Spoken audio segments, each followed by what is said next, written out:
Hannah Crawford stood in the dusty street of Willow Creek, her brother-in-law's words still burning in her ears. "We don't have room for a woman with 3 mouths to feed." 300 miles she'd traveled with her boys, burying her husband along the way, clinging to the promise of family, only to find a door slammed in her face. $20. 3 hungry children. And a storm rolling in across the Colorado horizon. This is the story of how rejection became the first step toward redemption. Stay with me until the end and comment what city you're watching from. I want to see how far this story travels. The wagon wheels had stopped turning 2 hours ago, but Hannah Crawford's hands still trembled with the memory of the rains.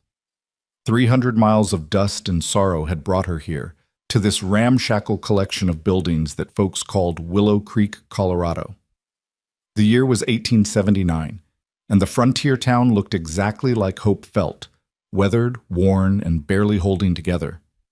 She stood now in front of a 2-story building with peeling paint and crooked shutters, her 3 sons pressed against her skirts like birds seeking shelter before a storm.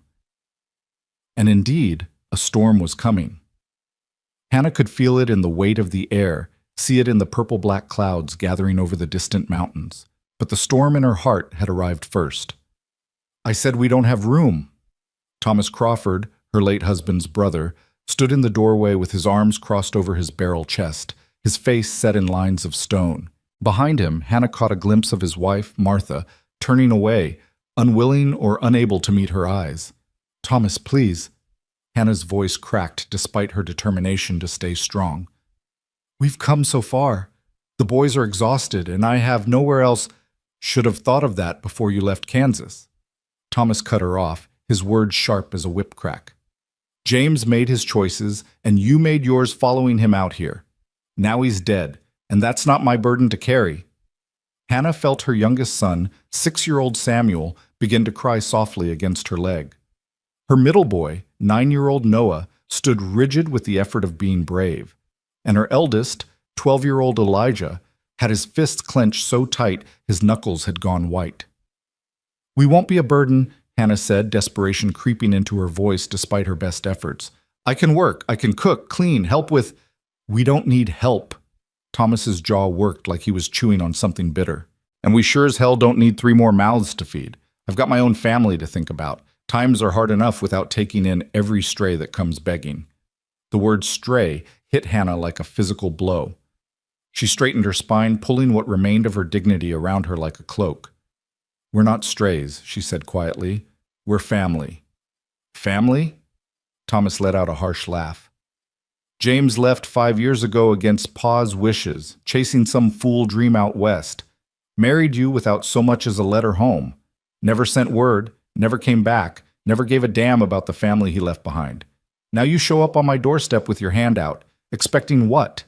That I'll welcome you with open arms because you share a name." Hannah's throat tightened. Everything he said was true, in a way. James had been headstrong, impulsive, always chasing the next opportunity over the horizon. She'd loved him for it once, that wild optimism, that unshakable belief that fortune was just 1 more mile down the road. But optimism didn't feed children, and belief didn't cure cholera. "He died 3 weeks ago," Hannah said, her voice barely above a whisper. "Outside of Pueblo. There was an outbreak. He made me promise to bring the boys here, to you. He said family would help." For just a moment, something flickered across Thomas's face. Regret, maybe, or grief for a brother he'd written off years ago. But it vanished as quickly as it came, replaced by that same stony resolve. "Then he lied," Thomas said. "Wouldn't be the first time." "I'm sorry for your loss, Hannah, truly, but I've got Martha and 4 children of my own, a failing grain business, and creditors breathing down my neck. I can't take on 3 more dependents. You'll have to find your own way." "With what?" The words burst out of Hannah before she could stop them. "I have $20 to my name, Thomas. $20 and 3 children and a wagon that's held together with hope and baling wire. The nearest town of any size is 40 miles from here. Where exactly am I supposed to go?" Thomas's face hardened further, if that was possible. "That's not my problem. You made your bed when you married my brother. Now you've got to lie in it." He started to close the door, then paused. There's a boarding house 2 streets over. Mrs. Henley might rent you a room if you ask nice. Beyond that, I can't help you." The door closed with a finality that echoed through Hannah's chest like a coffin lid. She stood there for a long moment, unable to move, unable to process what had just happened. The last fragile thread of hope she'd been clinging to had just been severed, and she was falling into a darkness that had no bottom. "Mama?" Samuel's small voice broke through her paralysis. "Are we staying with Uncle Thomas?" Hannah looked down at her baby boy's upturned face, streaked with tears and dust from the long journey. How could she tell him? How could she explain that family sometimes meant nothing more than shared blood, and that blood could run cold as a mountain stream? "No, sweetheart," she managed, forcing her voice to stay steady. We're going to find somewhere else to stay." "I don't like Uncle Thomas," Samuel said with the brutal honesty of childhood. "He's mean." "He's scared," Hannah found herself saying, though she wasn't sure why she was defending him. Sometimes scared people do mean things. "Can we eat soon?" Noah asked, always practical. "I'm powerful hungry." Hannah's heart clenched. When had they last eaten? Yesterday morning, the last of the bread and salt pork she'd rationed so carefully. She'd given most of her portion to the boys, as she'd been doing for days. Soon, she promised, though she had no idea how she'd keep that promise. Elijah hadn't spoken. He stood slightly apart from his brothers, staring at the closed door with an expression that was far too old for his 12 years. Hannah recognized it because she felt it in her own chest: betrayal, anger, and beneath it all, a bone-deep weariness that came from hoping and losing, until hope itself became a burden too heavy to carry.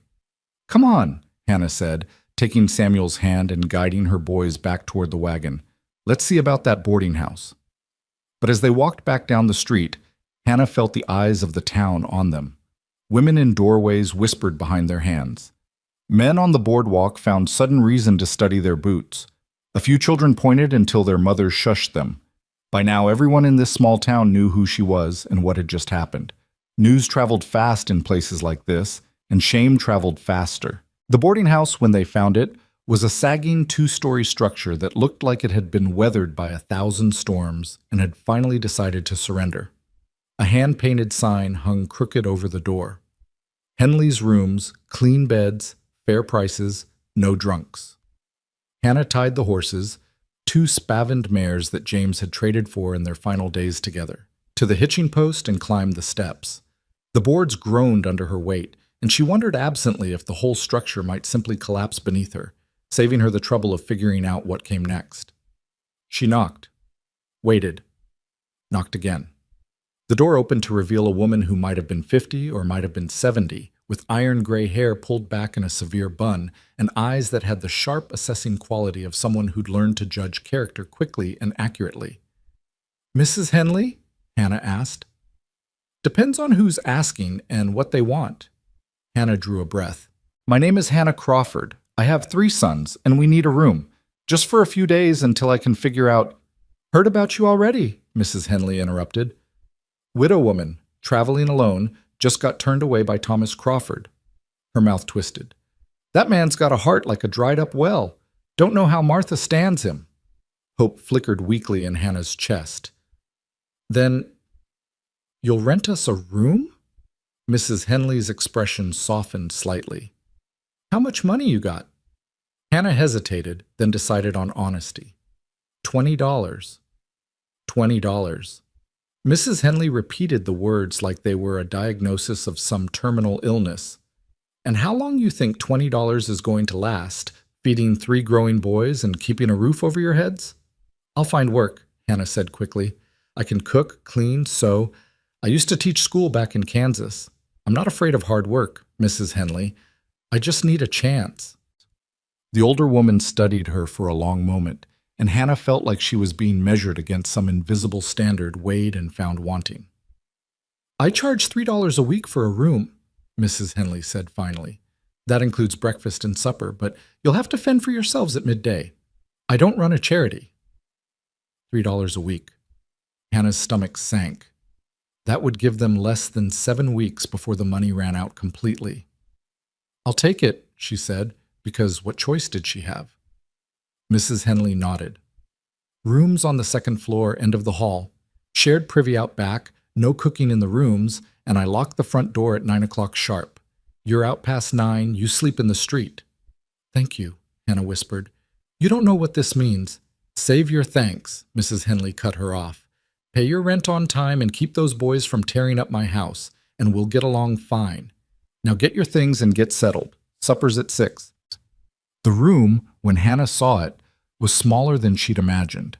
A narrow space with 2 beds, a washstand, and a single window that looked out over the alley.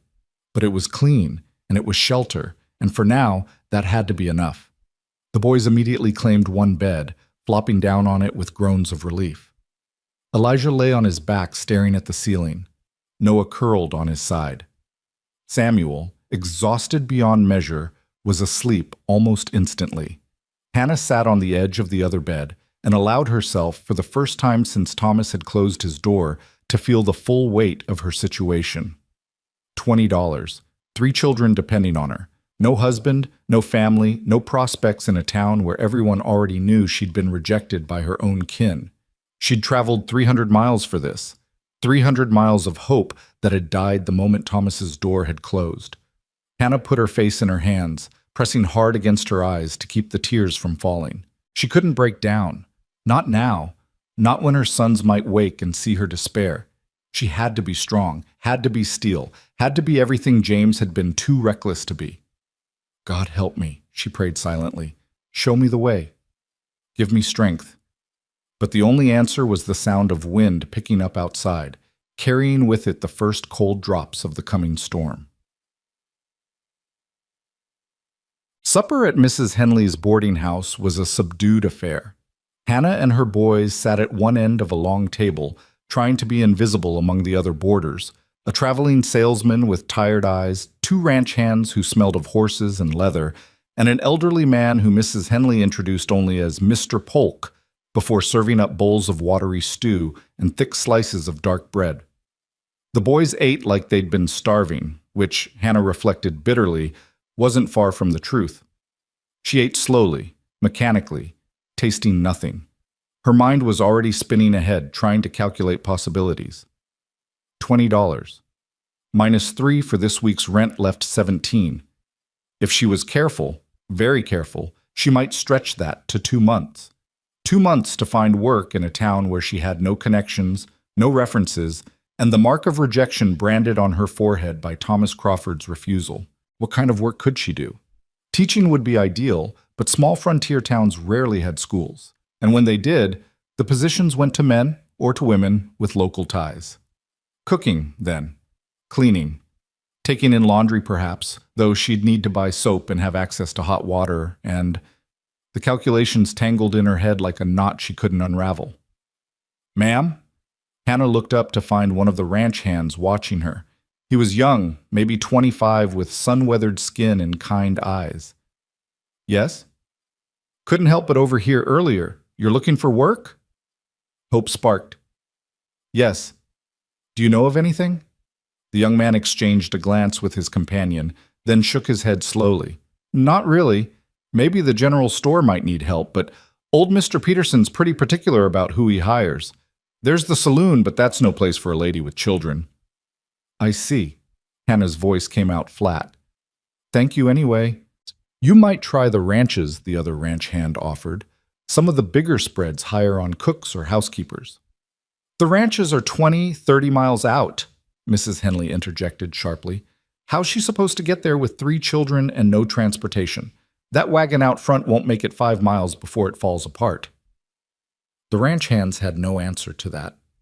Hannah excused herself as soon as the boys had finished eating, herding them upstairs before her composure could crack completely. She got them washed and into their nightshirts, listened to Samuel's prayers, God bless Mama and Elijah and Noah, and please let Papa see us from heaven, and tucked them into bed. Mama? Elijah's voice came soft in the darkness. What are we going to do? Hannah sat on the edge of their bed, smoothing the blanket. We're going to be fine, Eli. I'll find work, and we'll get settled, and everything will work out. But what if it doesn't? The question hung in the air like smoke, Hannah wanted to tell him not to worry, that mothers always found a way, that faith and hard work were enough. But Elijah was 12 years old and had already seen his father die of cholera in a roadside camp. He deserved more than empty reassurances. "Then we'll figure something else out," Hannah said quietly. "I won't let anything happen to you boys. That's a promise." Elijah studied her face in the dim light filtering through the window. "Uncle Thomas was supposed to help us." "I know. Papa said family always helps." "Your papa," Hannah's voice caught. "Your papa believed the best in people. Sometimes that's a wonderful quality. Sometimes it means you get disappointed." "I hate Uncle Thomas," Elijah said, with sudden vehemence. "Eli, I do. He's mean and selfish, and I hate him." Hannah didn't correct him. She couldn't, because part of her felt exactly the same way. "Get some sleep," she said instead, kissing his forehead. "Tomorrow's a new day." But as she lay in her own bed that night, listening to her sons breathe and the rain begin to hammer against the window, Hannah wondered what tomorrow could possibly bring that would be any better than today. Morning came gray and miserable, the storm having settled in with the grim determination of a season changing. Hannah dressed in her best remaining dress, which wasn't saying much after 300 miles on the trail, and prepared to go out looking for work. "I want to come with you," Elijah said. "You need to stay here with your brothers." "I can help. I can work too." Hannah looked at her eldest son, standing there with his shoulders back and his chin up, trying so hard to be a man. Something in her chest cracked a little. "I know you can," she said gently. "But right now I need you to do something even more important. Keep Noah and Samuel safe. Can you do that for me?" Elijah nodded slowly, understanding that she was giving him a responsibility, not brushing him aside. "Don't leave this building," Hannah instructed. "Mrs. Henley said there's a sitting room downstairs where you can wait. I'll be back before lunch." She kissed each of her boys, pulled on her threadbare shawl, and stepped out into the rain. Willow Creek looked even more dismal in the wet gray light. The main street had turned to mud, and the few people who were out hurried along with their heads down, not making eye contact. Hannah walked from shop to shop, asking about work. The general store. "Not hiring, sorry." The milliner. "Can't afford help." The restaurant. "Maybe in the spring." The dress shop. A curt shake of the head before Hannah could even finish asking. By noon, she was soaked through, exhausted, and no closer to finding employment than she'd been at dawn. She trudged back to the boarding house, trying to figure out what to try next. The boys were waiting in the sitting room, and their faces lit up when they saw her. "Did you find work?" Noah asked eagerly. "Not yet," Hannah said, forcing a smile. "But I'll keep looking." She changed into dry clothes and divided the last of the bread and cheese she'd brought with them, trying not to think about what would happen when that ran out. The boys ate hungrily, and she nibbled at her portion while mentally counting the coins in her purse. $19.65. Already, the money was shrinking. That afternoon, desperate now, Hannah ventured to the saloon, not to ask for work there, but to inquire about any ranches that might be hiring. The bartender, a grizzled man with gray stubble, looked her up and down with obvious skepticism. "Most ranches hire their crews in the spring," he said, "and they don't generally take on women with kids. No offense, ma'am, but ranch work is hard and dangerous. Nobody wants to worry about children underfoot." "I'm not looking for ranch work," Hannah said, struggling to keep her voice level. "I'm a cook. I can keep house. Surely someone needs—" "Circle B could use someone," the bartender interrupted. "Dawson Baxter's housekeeper quit last month, but that's 30 miles west, and Baxter's particular about who he brings onto his place. You'd have to go out there and ask him yourself." 30 miles. With a wagon that was falling apart and horses that were barely fit to pull it. "Thank you," Hannah said quietly, and left before her humiliation could become complete. She returned to the boarding house to find Mrs. Henley waiting for her in the front hall. "There was a man here looking for you," the older woman said. "Thomas Crawford." Hannah's heart sank. "What did he want?" "Didn't say. Just asked if you were here and said he'd be back." Mrs. Henley's expression was unreadable. He looked troubled. Troubled. Hannah almost laughed at the word. Thomas had turned her away without a second thought. What could he possibly be troubled about now? She didn't have long to wonder. Less than an hour later, there was a knock on her door. "Hannah?" Thomas's voice came through the wood. "Can we talk?" She almost didn't answer. Almost let him stand out there in the hall, feeling a fraction of the rejection she'd felt on his doorstep. But that wasn't who she was, no matter how much she might want to be that person in this moment. She opened the door. Thomas stood there with his hat in his hands, rain dripping from his coat. He looked older than he had yesterday, the lines around his eyes deeper. "I can't let you stay with us," he said without preamble. "That hasn't changed, but Martha, she convinced me I was too harsh yesterday. So I asked around town and I heard the Circle B might need help." Hannah stared at him. "The bartender already told me that." "The thing is," Thomas continued, not meeting her eyes, "Baxter's place is 30 miles out, and your wagon won't make it, so I brought you this." He pulled a worn leather purse from his pocket. $50. It's not much, but it'll get you a better wagon and supplies for the journey, and maybe tide you over until you find your feet. Hannah looked at the purse like it was a snake. "I don't want your charity." "It's not charity," Thomas said quickly. "It's, consider it a loan. Pay me back when you can." He thrust the purse toward her. "Please, Hannah, let me do this much." She wanted to refuse, wanted to throw his guilt money back in his face and slam the door. But $50 was more than twice what she had. $50 might mean the difference between survival and something she didn't want to think about. Slowly, hating herself a little, Hannah took the purse. "I'll pay you back," she said coldly. "Every cent." Thomas nodded, relief evident on his face. "I know you will. And Hannah, I am sorry about James, about all of it."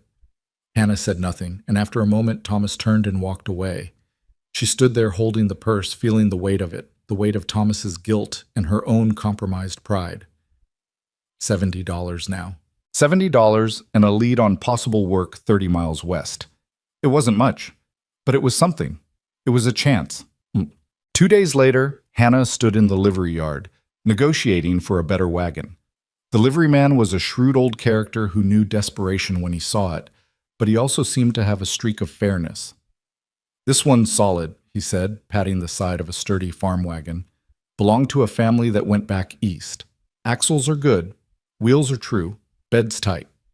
She'll get you where you're going and back again." "How much?" $45. Hannah's heart sank. "I'll give you 30.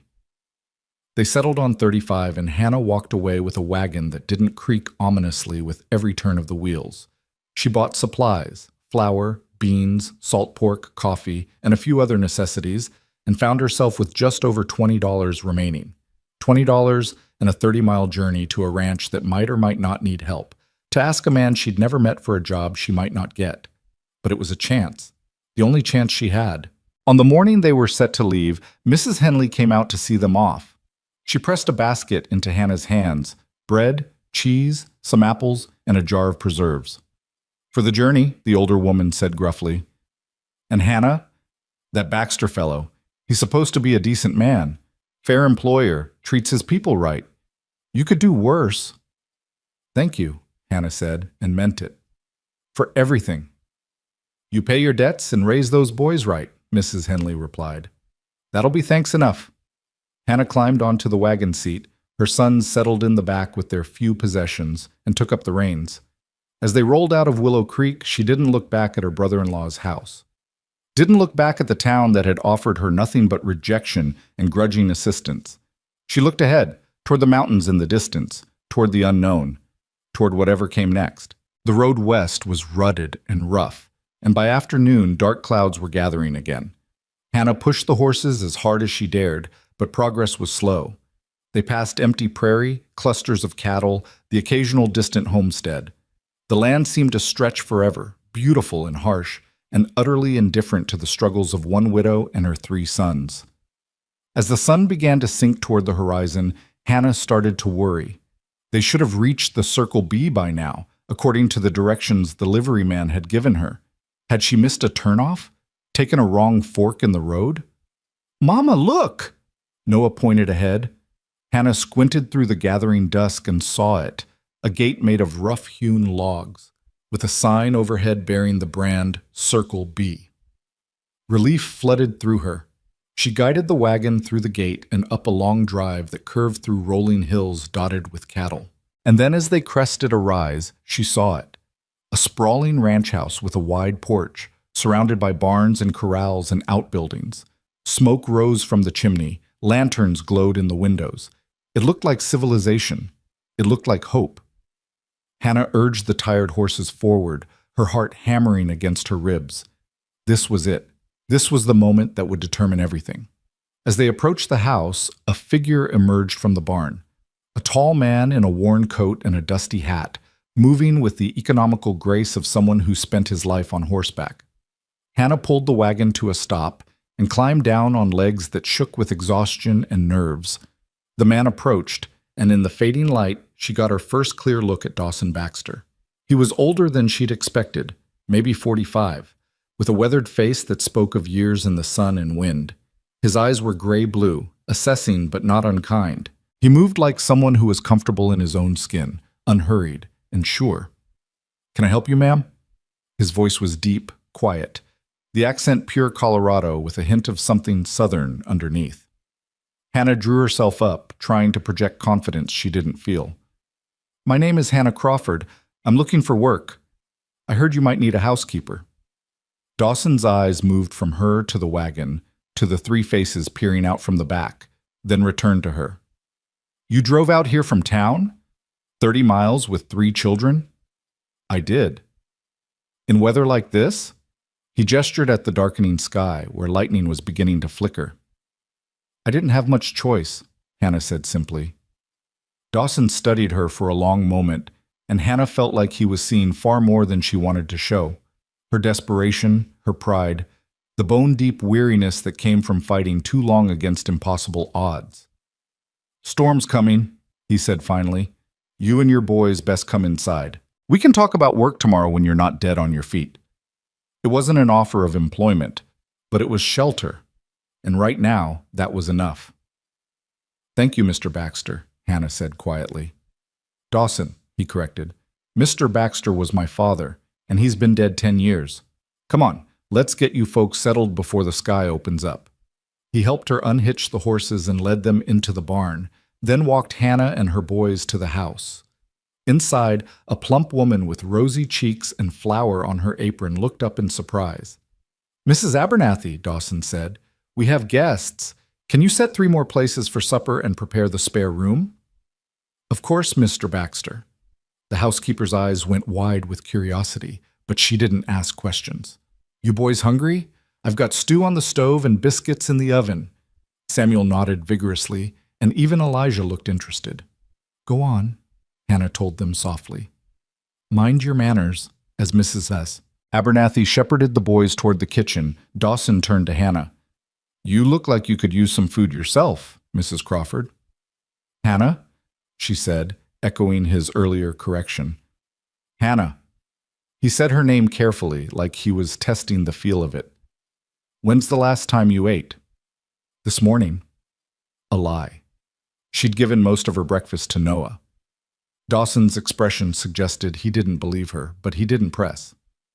"Well, come on then. Mrs. Abernathy's stew will put some strength back in you." As thunder rumbled in the distance and the first fat drops of rain began to fall, Hannah followed Dawson Baxter into the warmth of his house, her son's laughter already drifting from the kitchen. For the first time since James had died, for the first time since Thomas had closed his door, for the first time in longer than she could remember, Hannah felt something unfurl cautiously in her chest. Not hope, not yet, but maybe possibility. The stew was rich and thick, full of beef and vegetables that had been simmered until they were tender enough to melt on the tongue. Hannah watched her boys eat with an intensity that made her throat tight. When was the last time they'd had a proper hot meal? When was the last time she'd seen Samuel's cheeks flush with warmth instead of cold, or heard Noah laugh at something as simple as a second helping of biscuits? Mrs. Abernathy hovered over them like a mother hen, refilling bowls before they were empty and pressing more bread into small hands that reached for it eagerly. The housekeeper was perhaps 60, with silver hair tucked under a white cap and eyes that crinkled at the corners when she smiled. She moved through the kitchen with the comfortable authority of someone who'd ruled this domain for years. "You poor dears," she said, watching the boys eat. "When did you last have a decent supper?" "We've been traveling," Hannah said carefully, not wanting to sound like she was asking for pity. "It's been difficult to cook on the road." "I should say so."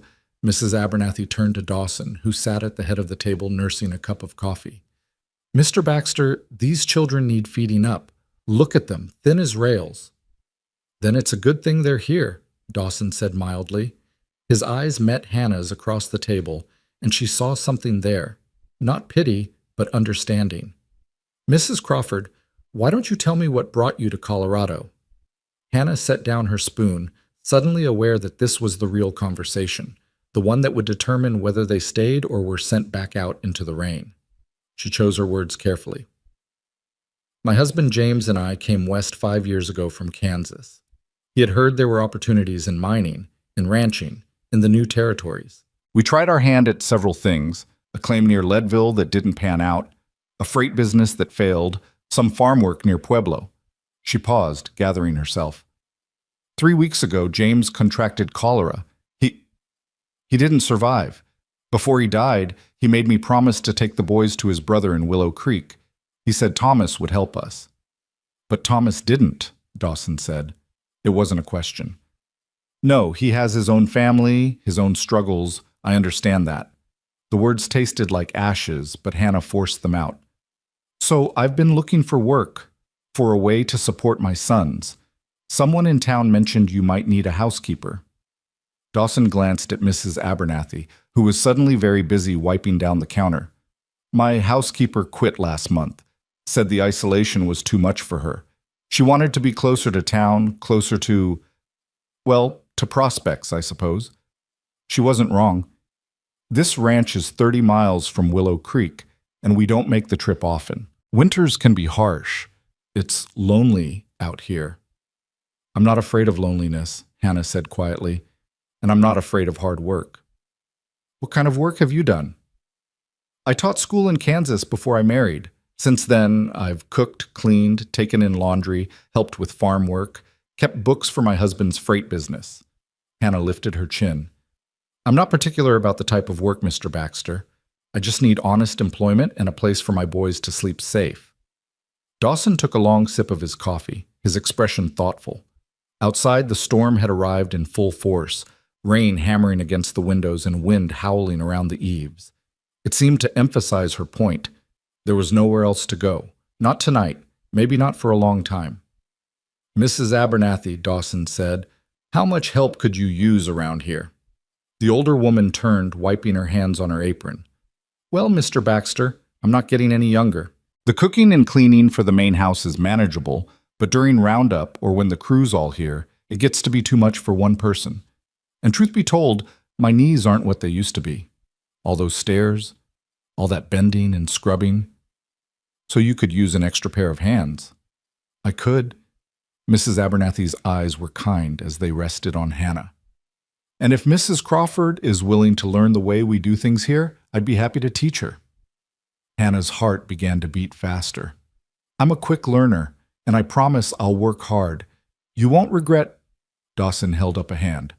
"Let's talk plainly, Mrs. Crawford. This is a working ranch. We run about 2,000 head of cattle, and I employ anywhere from 8 to 20 men depending on the season. Right now we're coming into winter, so the crew is smaller, just 5 full-time hands plus my foreman. But come spring, this place gets busy. The work is constant, and the days are long. If you take a position here, you'll be expected to earn your keep." "I understand." "The pay is $25 a month plus room and board for you and your boys. You'll share the workload with Mrs. Abernathy, cooking, cleaning, laundry, whatever needs doing. You'll have Sundays off unless there's an emergency. The accommodations are a small cabin behind the main house with 2 bedrooms, a stove, and a decent roof." He paused. "It's not luxurious, but it's warm and dry. $25 a month, a cabin, room and board." Hannah felt dizzy with relief so intense it was almost painful. "When can I start?" she asked. "You already have," Dawson said with the faintest hint of a smile. Welcome to the Circle B, Mrs. Crawford. Hannah's vision blurred with tears she refused to let fall. Thank you. You won't regret this, I swear to you. Don't thank me yet, Dawson interrupted, but his tone was gentle. You might hate it here by next week. Ranch life isn't easy, especially for someone not used to it. I won't hate it, Hannah said with absolute certainty. And I won't let you down. Dawson studied her for a moment longer, then nodded. All right then. Mrs. Abernathy, why don't you show Mrs. Crawford and her boys to the cabin? They look about ready to drop. The cabin was small but sturdy, built of logs chinked with clay and moss.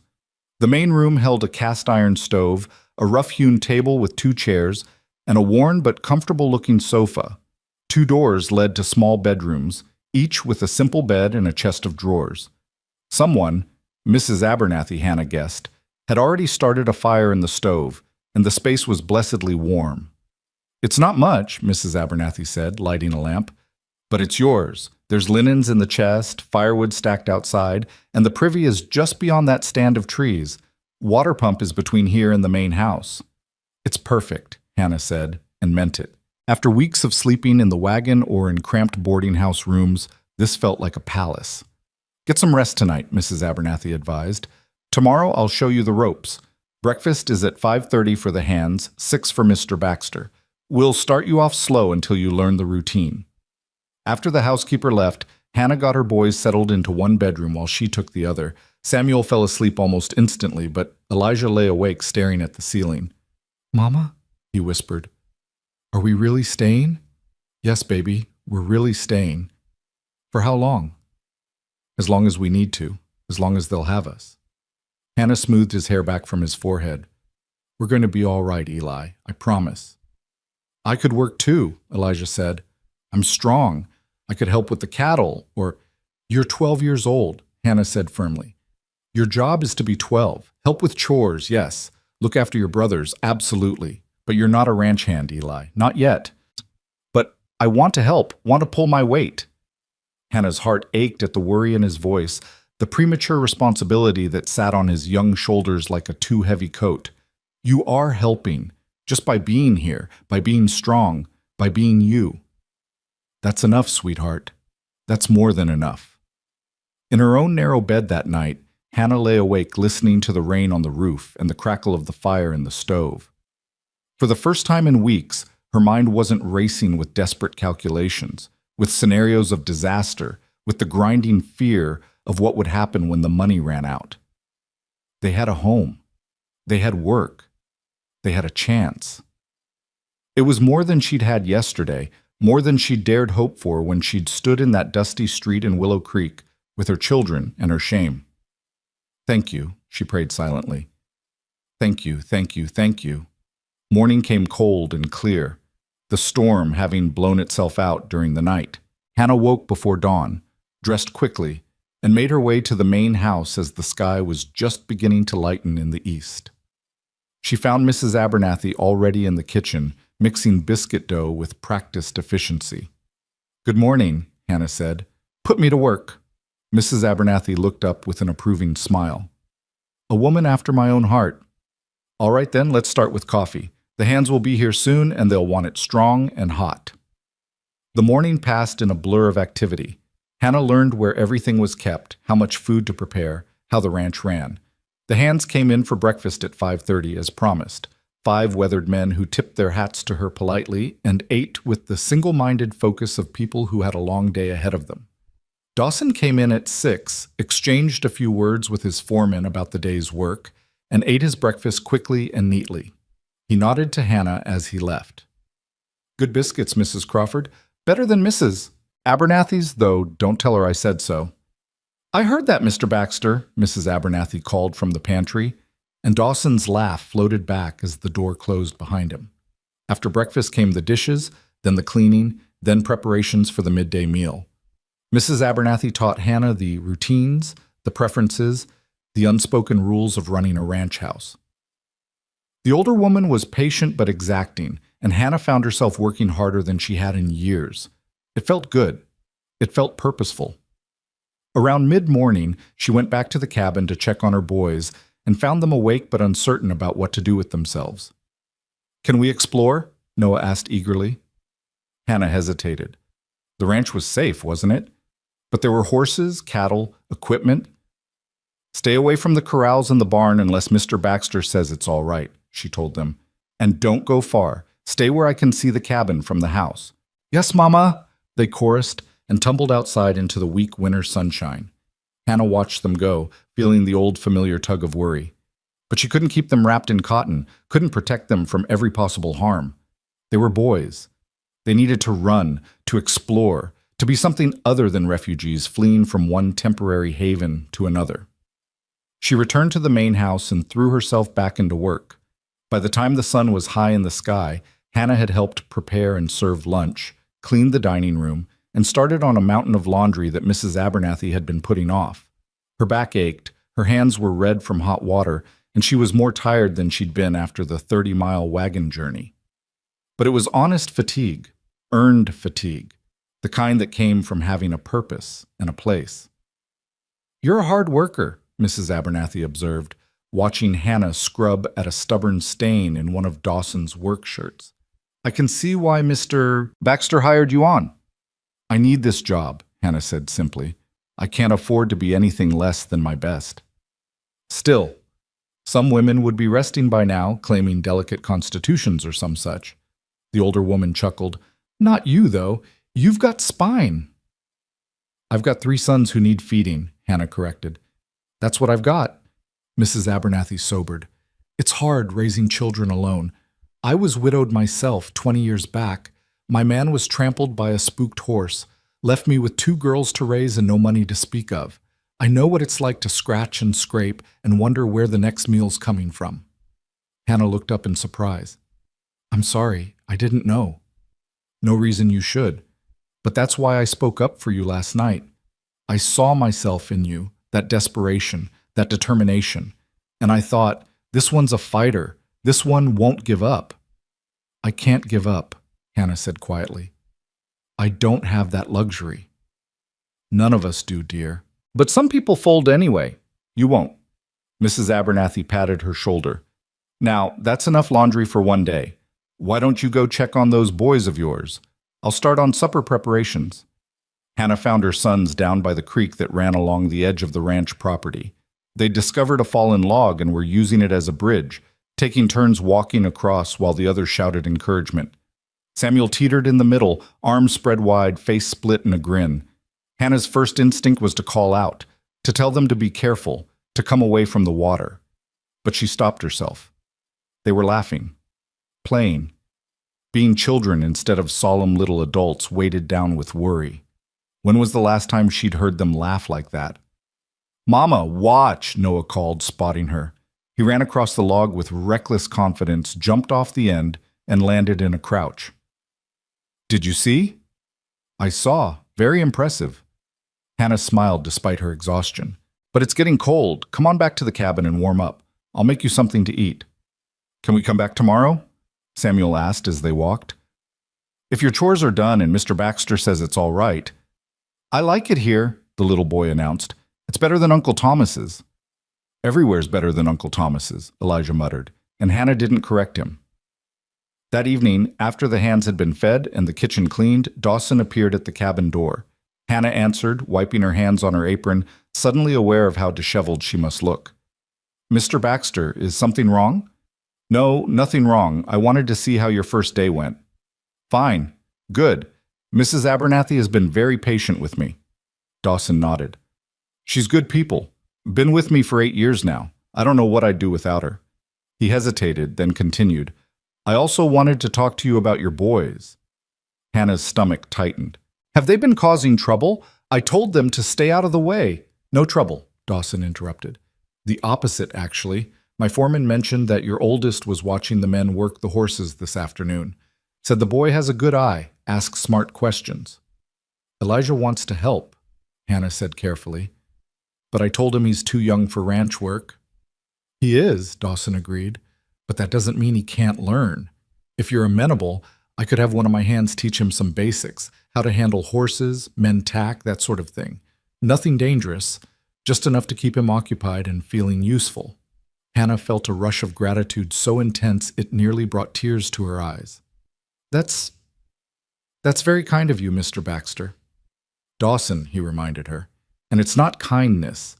A 12-year-old boy with nothing to do gets into mischief. Better to give him something productive. His expression softened.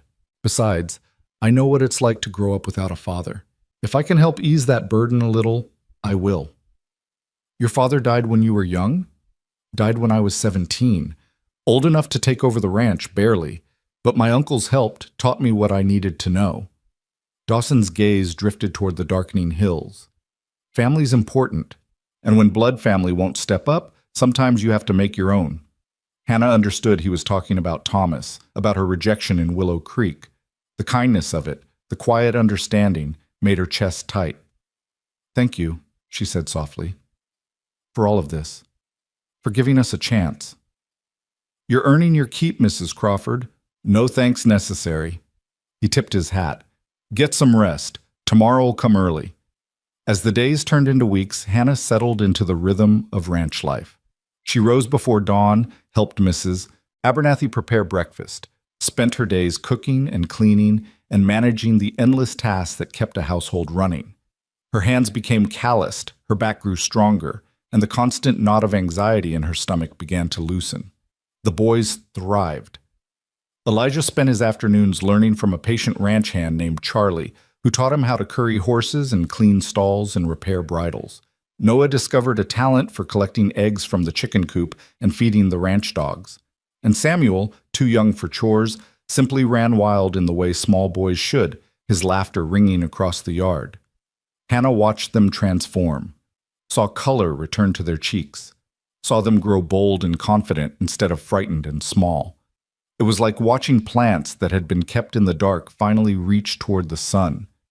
And slowly, cautiously, Hannah began to transform too. She learned the names of all the hands, Charlie, Miguel, Tom, Red, and a quiet young man named Jesse who blushed whenever she spoke to him. She learned which men liked their coffee strong and which preferred it with extra sugar.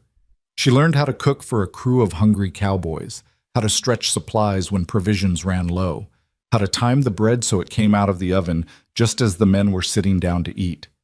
Mrs. Abernathy became not just a teacher, but a friend, someone who understood the particular challenges of being a woman alone in this harsh country. They worked side by side, talking as they cooked, sharing stories of their past lives, their lost husbands, their hopes for the future. And Dawson Baxter became something Hannah couldn't quite define. He was her employer, certainly, but he was also unfailingly kind, asking after her boys, making sure they had what they needed, quietly arranging for Charlie to spend extra time with Elijah. He was courteous without being familiar, respectful without being distant.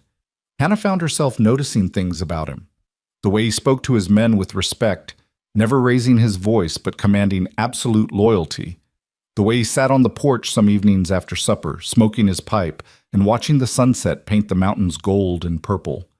The way his rare smiles transformed his weathered face, making him look younger, less burdened. She noticed and told herself it didn't matter. He was her employer. She was his housekeeper. That was all. But one evening in late November, something shifted. Hannah was in the kitchen finishing the last of the supper dishes when Dawson came in through the back door. This was unusual. He normally spent his evenings in his study or out checking the stock. "Mrs. Crawford," he said, "do you have a moment?" Hannah dried her hands and turned to face him. "Of course. Is something wrong?" "No, nothing wrong. I wanted to—" He seemed uncharacteristically uncertain, his hat turning in his hands. "I learned something today about your background. Mrs. Abernathy mentioned you used to teach school." "I did, in Kansas, before I married." "How long did you teach?" 4 years. Why do you ask?" Dawson set his hat on the table and met her eyes directly. "The children on this ranch, the Hands kids and the families on the neighboring spreads, they don't have access to education. The nearest school is in Willow Creek, and that's too far for most to travel, especially in winter. I've been thinking about opening a small schoolhouse here on the ranch, just for the local children. But I'd need a teacher." Hannah's heart began to race. "You want me to teach?" "If you're willing. It wouldn't be every day, maybe 3 or 4 days a week, depending on how many students we get. You'd still help Mrs. Abernathy as needed, but teaching would become your primary responsibility. He paused. The pay would increase to $35 a month. Hannah stared at him, unable to speak. Teaching. Her teaching again.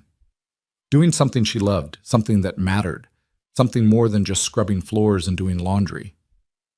I don't know what to say, she whispered. Say yes, Dawson said with one of his rare smiles. Say you'll give these children a chance at education. God knows they need it. Yes. The word came out fierce and certain. Yes, absolutely yes. Good. Dawson picked up his hat. There's an old building near the south pasture. Used to be a bunkhouse before we built the new one. It needs some fixing up, but I think it could be made into a decent schoolroom. I'll have the men start working on it next week. Thank you, Mr. Baxter. Dawson, thank you so much. He nodded, but there was something in his expression, a warmth and approval, that made Hannah's cheeks flush. You're welcome. I have a feeling you're going to be an excellent teacher. After he left, Hannah stood alone in the kitchen, her hands trembling with excitement. A teacher again. A real position, a real purpose beyond mere survival. She wanted to laugh, to cry, to run and tell her boys. Instead, she pressed her hands to her chest and took a deep breath, letting the joy of it sink in. Thank you, she prayed again. Thank you for this man, for this chance, for this life we're building. The schoolhouse took shape over the following weeks. The men repaired the roof, installed new windows, built desks and benches from rough lumber. Hannah helped where she could and watched in amazement as the empty building transformed into a proper school. Dawson spread word to the neighboring ranches, and by the first week of December, Hannah had 8 students registered, ranging from 5 years old to 13, including her own boys. She spent her evenings preparing lessons, organizing supplies that Dawson had ordered from Denver, trying to remember everything she'd learned during her teaching years. On the first day of school, Hannah stood at the front of the classroom and looked at the faces turned toward her. Children hungry for knowledge, for stories, for a glimpse of the wider world beyond their isolated ranches. Good morning, she said, her voice steady and sure. My name is Mrs. Crawford, and I'm honored to be your teacher. We're going to learn many things together: reading, writing, arithmetic, history, geography. But most importantly, we're going to learn how to think, how to question, how to imagine. Because education isn't just about memorizing facts, it's about opening your mind to possibility. The children stared at her with varying degrees of interest and apprehension. Hannah smiled. Now then, let's begin. That evening, Dawson stopped by as she was closing up the schoolhouse. How did it go? He asked. Wonderfully. Challenging, but wonderful. Hannah couldn't keep the smile off her face. 2 of the children can barely read, and one of the older boys knows more mathematics than I do, but they're eager, Dawson. They want to learn. And you love teaching. It wasn't a question, but Hannah answered anyway. I do. I forgot how much I loved it. These past years, just trying to survive, I'd almost forgotten that I used to be someone who did things beyond cooking and cleaning. You're still that person, Dawson said quietly. You've always been that person. You just needed the opportunity to remember. Hannah looked at him, really looked at him, and saw understanding in his eyes. He knew what it was like to lose yourself in the struggle to survive. Knew what it was like to wonder if you'd ever be more than just someone getting through each day. Thank you, she said softly, for seeing that, for giving me this chance. You've earned it, Hannah. Every bit of it. It was the first time he'd called her by her first name, without the Mrs. in front of it. The intimacy of it sent a little shiver through her. They walked back toward the main house together as twilight settled over the ranch. The air was cold and crisp, promising snow before morning. Smoke rose from the chimneys and lamplight glowed warm in the windows. This must be a lot different from Kansas, Dawson said. It is. Kansas was flat, endless prairie. Here, you have the mountains, the hills. The land feels bigger somehow, more wild. Do you miss it, Kansas? Hannah considered. I miss what Kansas represented. Safety, stability, a life that made sense. She paused. But I don't miss the place itself, and I don't miss who I was there. Who were you there? Young, naive, I thought life was predictable, that if you followed the rules and worked hard, everything would turn out all right. Hannah's laugh was bitter. I learned differently. We all do eventually, Dawson said. Life has a way of teaching hard lessons. They'd reached the porch of the main house, but neither moved to go inside. Instead, they stood together in the gathering dark, breath misting in the cold air. What about you? Hannah asked. Have you always been a rancher? Born to it. My father built this place from nothing, and I inherited it when he died. For a while I thought about leaving, seeing what else was out there. But this land, he gestured at the darkening hills. It gets into your blood, becomes part of who you are. You've never wanted a different life? I had a different life once. The words came out quietly, weighted with old sorrow. Or at least, I thought I would. But things don't always work out the way you plan. Hannah sensed she was treading on painful ground, but curiosity drove her forward. What happened? Dawson was silent for so long she thought he wouldn't answer. Then, I was married once, long time ago. Her name was Sarah. The past tense told Hannah everything she needed to know. I'm sorry. It was 12 years ago. You'd think it wouldn't still hurt. Dawson's voice was rough. But some losses, they stay with you. How did she die? Childbirth. I was away, bringing cattle to market in Denver. By the time I got word and rode back, it was over. Lost both of them, Sarah and the baby. He turned his face away. I've asked myself 1,000 times what I could have done differently. If I'd been here, if I'd gotten the doctor sooner, if I'd... Don't, Hannah interrupted gently. Don't torture yourself with what-ifs. I've done that too with James. Wondered if there was some way I could have saved him, some sign I missed. But the truth is, sometimes death comes and there's nothing anyone can do to stop it. Dawson looked at her, and in the dim light she saw understanding pass between them. They were both survivors, both haunted by the ghosts of the spouses they'd lost. You're right, he said finally, but knowing that doesn't make it easier. No, it doesn't. They stood in companionable silence, two people who'd learned that life was hard and unfair and sometimes unbearably cruel. But they were still standing, still fighting, still finding reasons to keep going.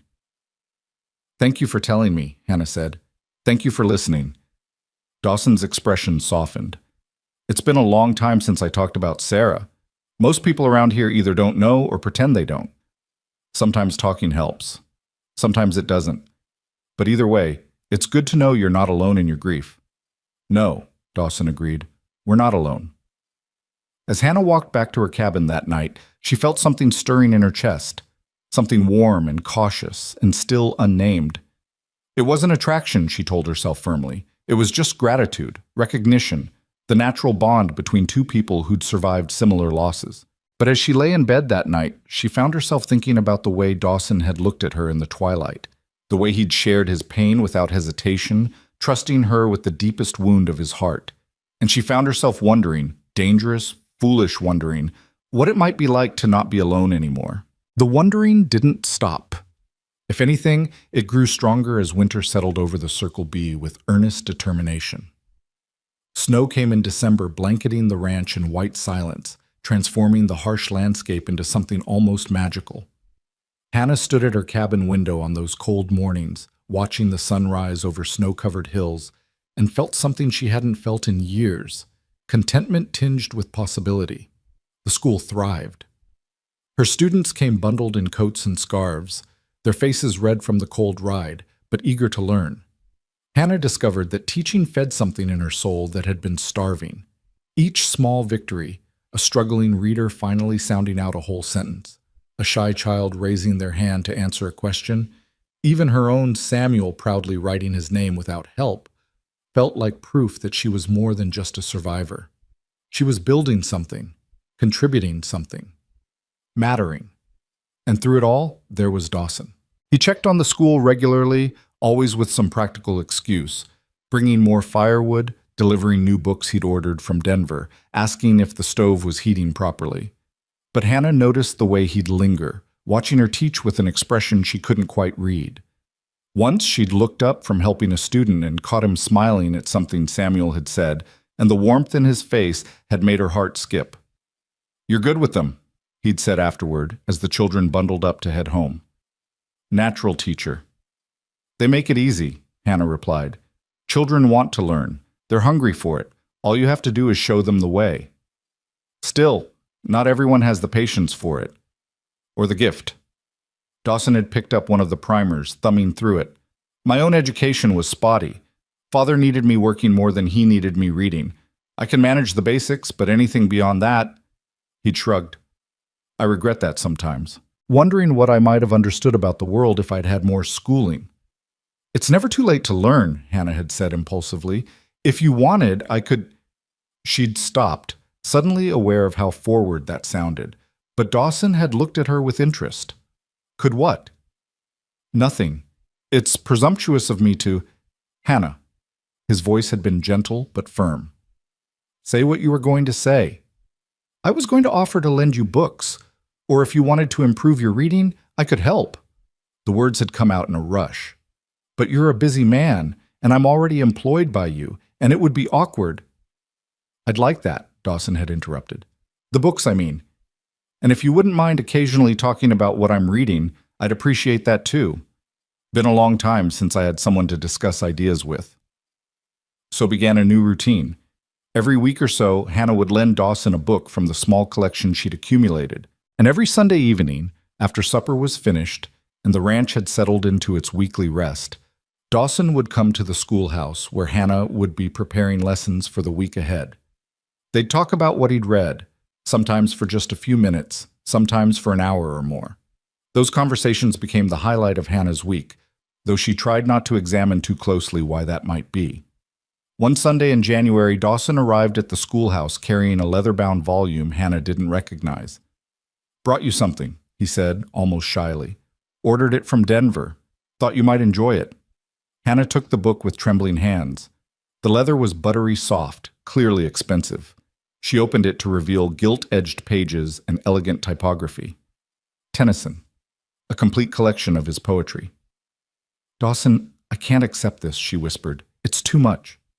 "It's not too much. You've given my ranch something invaluable, education for the children, purpose for yourself, and..." He paused, seeming to struggle for words. "And you've reminded me what it's like to think about something beyond cattle and weather and profit margins. That's worth more than a book." Hannah ran her fingers over the embossed cover, overwhelmed. No one had given her something so thoughtful, so personal, in longer than she could remember. James had been many things, but attentive to her interests wasn't one of them. "Thank you," she managed. "I'll treasure it." "There's something else I wanted to ask you." Dawson removed his hat, turning it in his hands in that way he did when he was nervous. "I wanted to ask if it would be all right if I..." He stopped, frustrated with himself. Hannah's heart began to beat faster. "If you what?" "If I might court you," Dawson said finally, the words coming out in a rush. "When you're ready. If you're ever ready. I know it hasn't been long since your husband passed, and I'm not asking for an answer now. I just wanted you to know my intentions, so you can think about it. No pressure, no expectations. Just when you're ready." The world seemed to tilt sideways. Hannah stared at him, at this good man who'd given her shelter and employment and kindness, who was now standing before her with his heart in his hands, and she didn't know what to say. She struggled to form words. "I don't know what to say." "You don't have to say anything yet," Dawson said quickly. "Take your time. Think about it. I'm not going anywhere." "Why?" The question burst out before Hannah could stop it. "Why me? You could have anyone. Someone younger, someone without 3 children, someone who..." "I don't want anyone else," Dawson interrupted. "I want you. You're strong and capable and kind. You care about things that matter. You've been through hell and came out the other side still fighting. And when I'm around you, I feel..." He paused, searching for words. "I feel like myself again. Like the man I was before Sarah died. The man I thought I'd lost." Hannah's eyes burned with tears. "I'm broken, Dawson. I'm a widow with 3 sons and barely enough money to my name. I wake up some mornings and I'm so tired I can barely move. I have nightmares about James dying, about being turned away in Willow Creek, about losing my boys. I'm not some prize to be won. I'm not looking for a prize, Dawson said gently. I'm looking for a partner. Someone who understands what it's like to lose everything and have to rebuild. Someone who knows that life is hard but shows up anyway. He took a step closer. I'm broken too, Hannah. We're all broken in one way or another. Maybe that's what makes us fit. Hannah wiped at her eyes, hating that she was crying, hating the vulnerability of this moment. I need time. Take all the time you need, Dawson said. I'll be here. He left then, leaving Hannah alone with her racing thoughts and the beautiful book of poetry that suddenly felt heavy as stone. She wanted to say yes. That was the terrifying truth. Standing there in the quiet schoolhouse, she wanted to say yes to this man who'd shown her nothing but respect and kindness. But wanting felt dangerous. Wanting felt like tempting fate, like inviting disaster. James had died less than 3 months ago. 3 months. What kind of woman thought about courting when her husband was barely cold in his grave?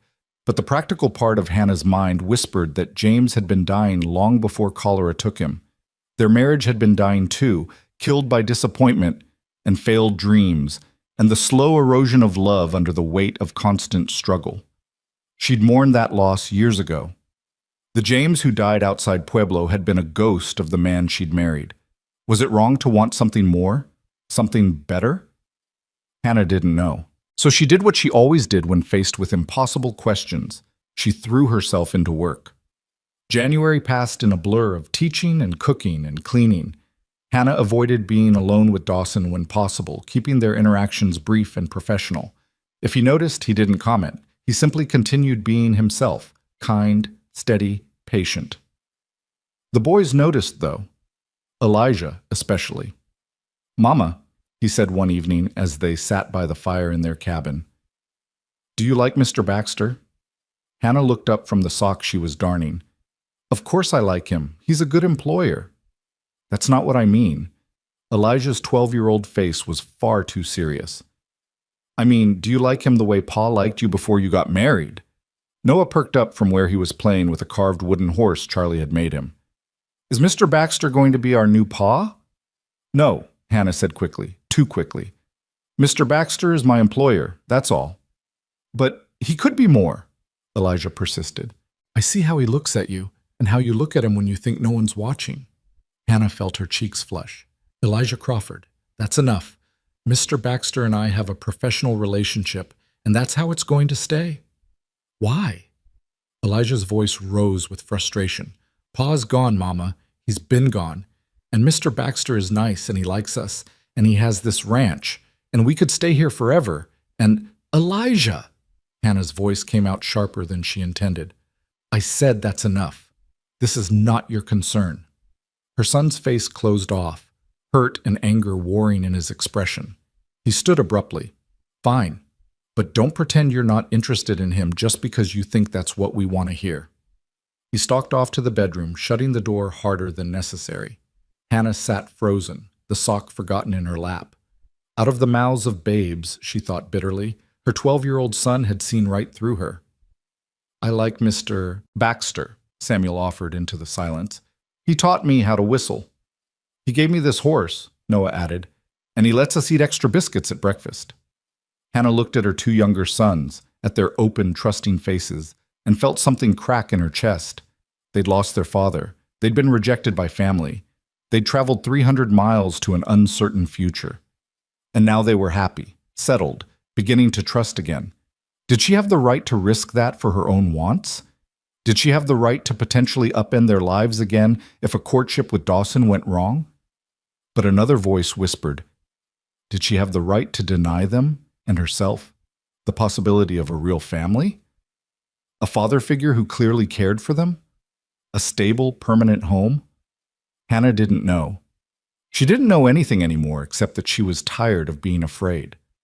February brought a cold snap that froze the water in the pump and made the trek to the schoolhouse treacherous. Hannah closed the school for a week, and the ranch settled into a kind of hibernation, everyone staying as close to the fires as possible. On one particularly brutal afternoon, Mrs. Abernathy came down with a fever. Hannah sent the older woman to bed immediately and took over all the household duties. By evening, she was exhausted and behind on everything.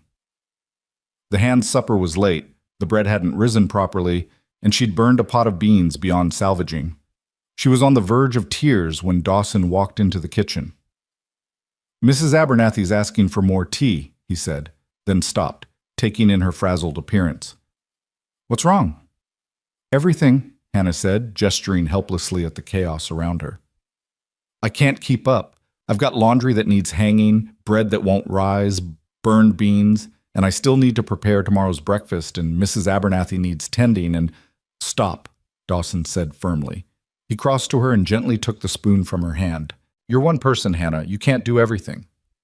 "But it's my job. Your job is to help Mrs. Abernathy, not replace her entirely." He guided her to a chair. "Sit down before you fall down."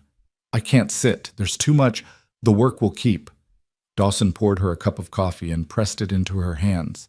"The men can eat sandwiches for supper. The laundry can wait. And I can make Mrs. Abernathy her tea." He paused. "When's the last time you ate?" Hannah tried to remember. "Breakfast, I think." "It's 7 o'clock at night, Hannah." Dawson's voice carried a hint of exasperation mixed with concern. "You can't take care of anyone if you don't take care of yourself." He moved around the kitchen with surprising efficiency, assembling bread and cheese and leftover ham. He made a plate and set it in front of her, then stood there with his arms crossed until she took a bite.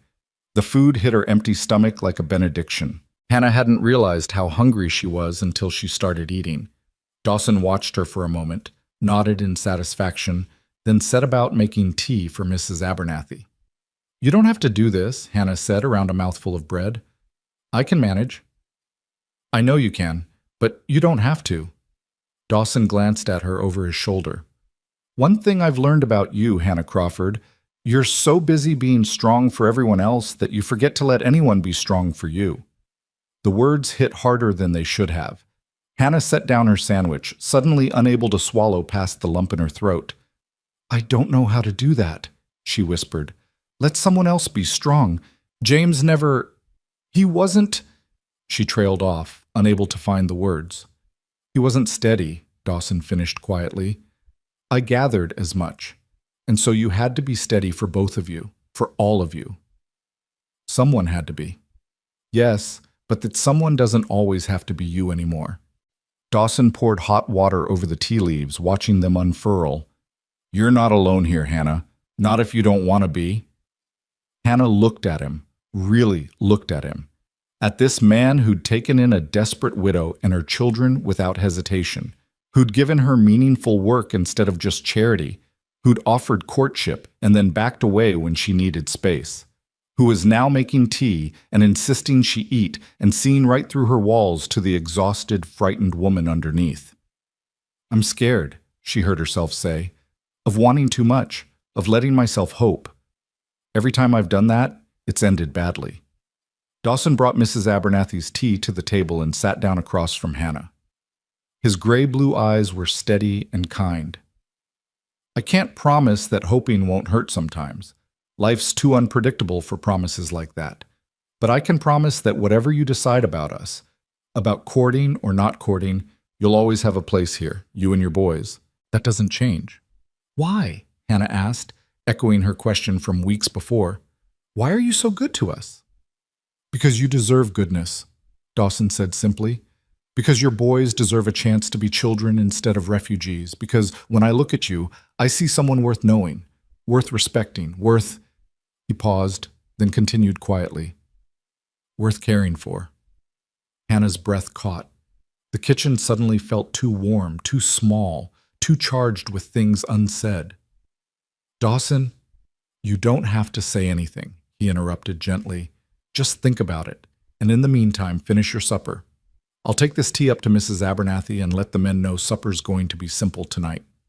After he left, Hannah sat alone in the kitchen, her half-eaten sandwich growing cold, and felt the last of her resistance beginning to crumble.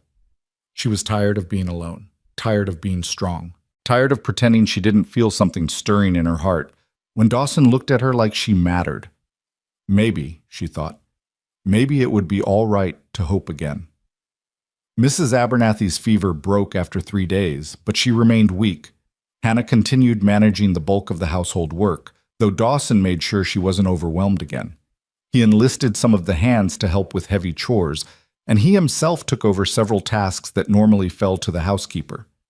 The enforced closeness meant Hannah and Dawson saw each other constantly, working side by side in the kitchen, passing in hallways, coordinating meals and schedules.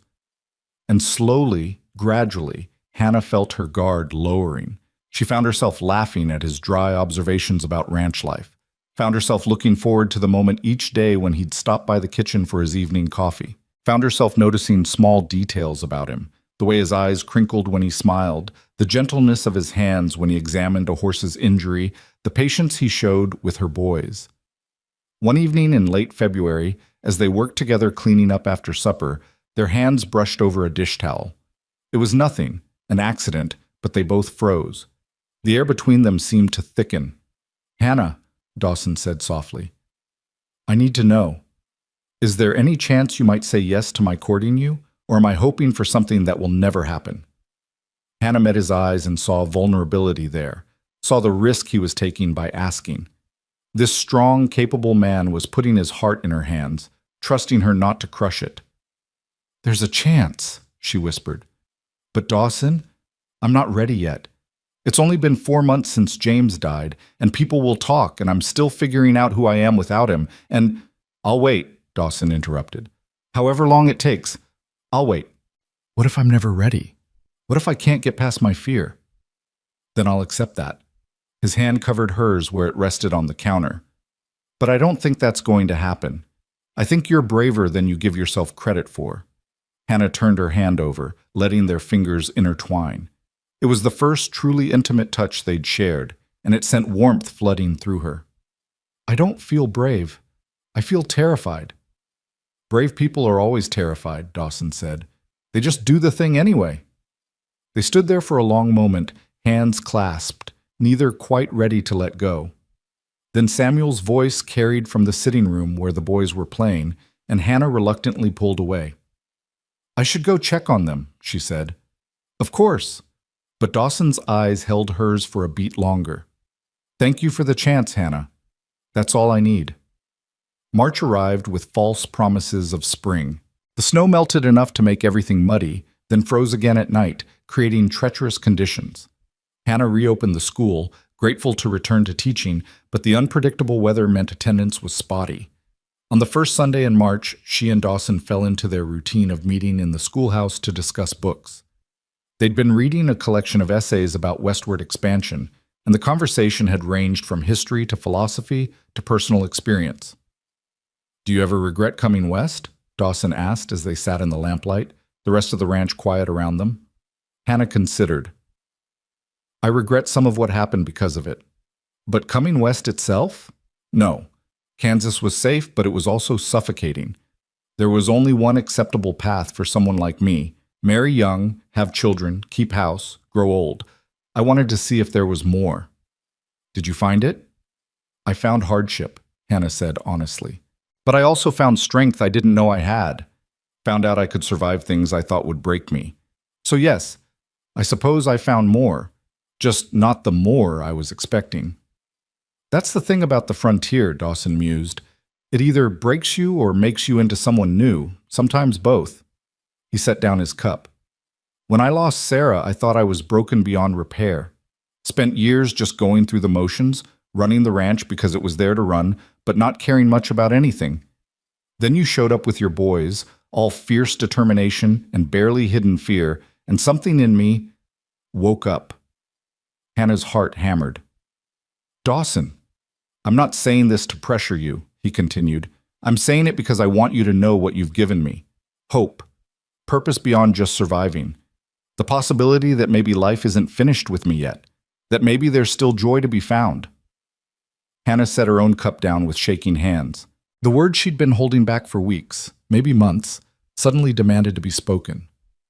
"I feel it too, that possibility. And it terrifies me because I don't know if I can survive losing someone else I care about." "You care about me?" Dawson's voice was soft with wonder. "Yes," Hannah admitted. "God help me. Yes, I care about you." Dawson reached across the small space between them and took her hand. Then that's enough for now. We'll figure out the rest as we go. They sat like that, hands clasped, neither speaking, as the lamp burned low and the night deepened around them. It wasn't a declaration of love or a promise of forever, but it was honest, and it was real, and it was theirs. The week after that conversation, influenza came to the Circle B. It started with Jesse, the young ranch hand, who came down with fever and chills. Within 2 days, 3 more of the hands were sick. Mrs. Abernathy moved the ill men into the bunkhouse and began nursing them with grim determination. But the disease was vicious. Hannah helped where she could, bringing soup and fresh water, changing sheets, monitoring fevers. She kept the school closed and kept her boys away from the main house, terrified the sickness would spread to them. For 5 days, it seemed like they might keep it contained. Then Dawson didn't show up for breakfast. Hannah found him in his room, burning with fever, his eyes glassy with delirium. Her stomach dropped to her feet. "No," she whispered. "Not you. Please, not you." "Hannah?" His voice was rough, confused. "What are you doing here?" "You're sick." She pressed her hand to his forehead and felt the heat radiating from him. "I'm going to take care of you." "No, the boys can't risk." "The boys are fine. They're with Charlie in the foreman's house. He'll look after them." Hannah was already moving, pulling blankets, finding water, falling back on instincts she'd learned caring for James and half a dozen other people who'd fallen ill on their westward journey. "Now stop arguing and let me help you." What followed were 3 of the longest days of Hannah's life. Dawson's fever climbed dangerously high. He thrashed and muttered, caught in delirium, sometimes lucid enough to recognize her and sometimes lost in memories she couldn't reach. Hannah stayed by his side through all of it, bathing his face with cool cloths, coaxing water past his cracked lips, monitoring his breathing. Mrs. Abernathy tried to spell her, but Hannah refused to leave. "You need rest," the older woman insisted on the second night. "I can't," Hannah said simply. "I can't leave him." Mrs. Abernathy looked at her with knowing eyes. "You love him." Hannah opened her mouth to deny it, then stopped. When had denial become impossible? When had Dawson Baxter become so essential to her that the thought of losing him made her chest feel like it was caving in? "I think I might," she whispered. "God help me. I think I do."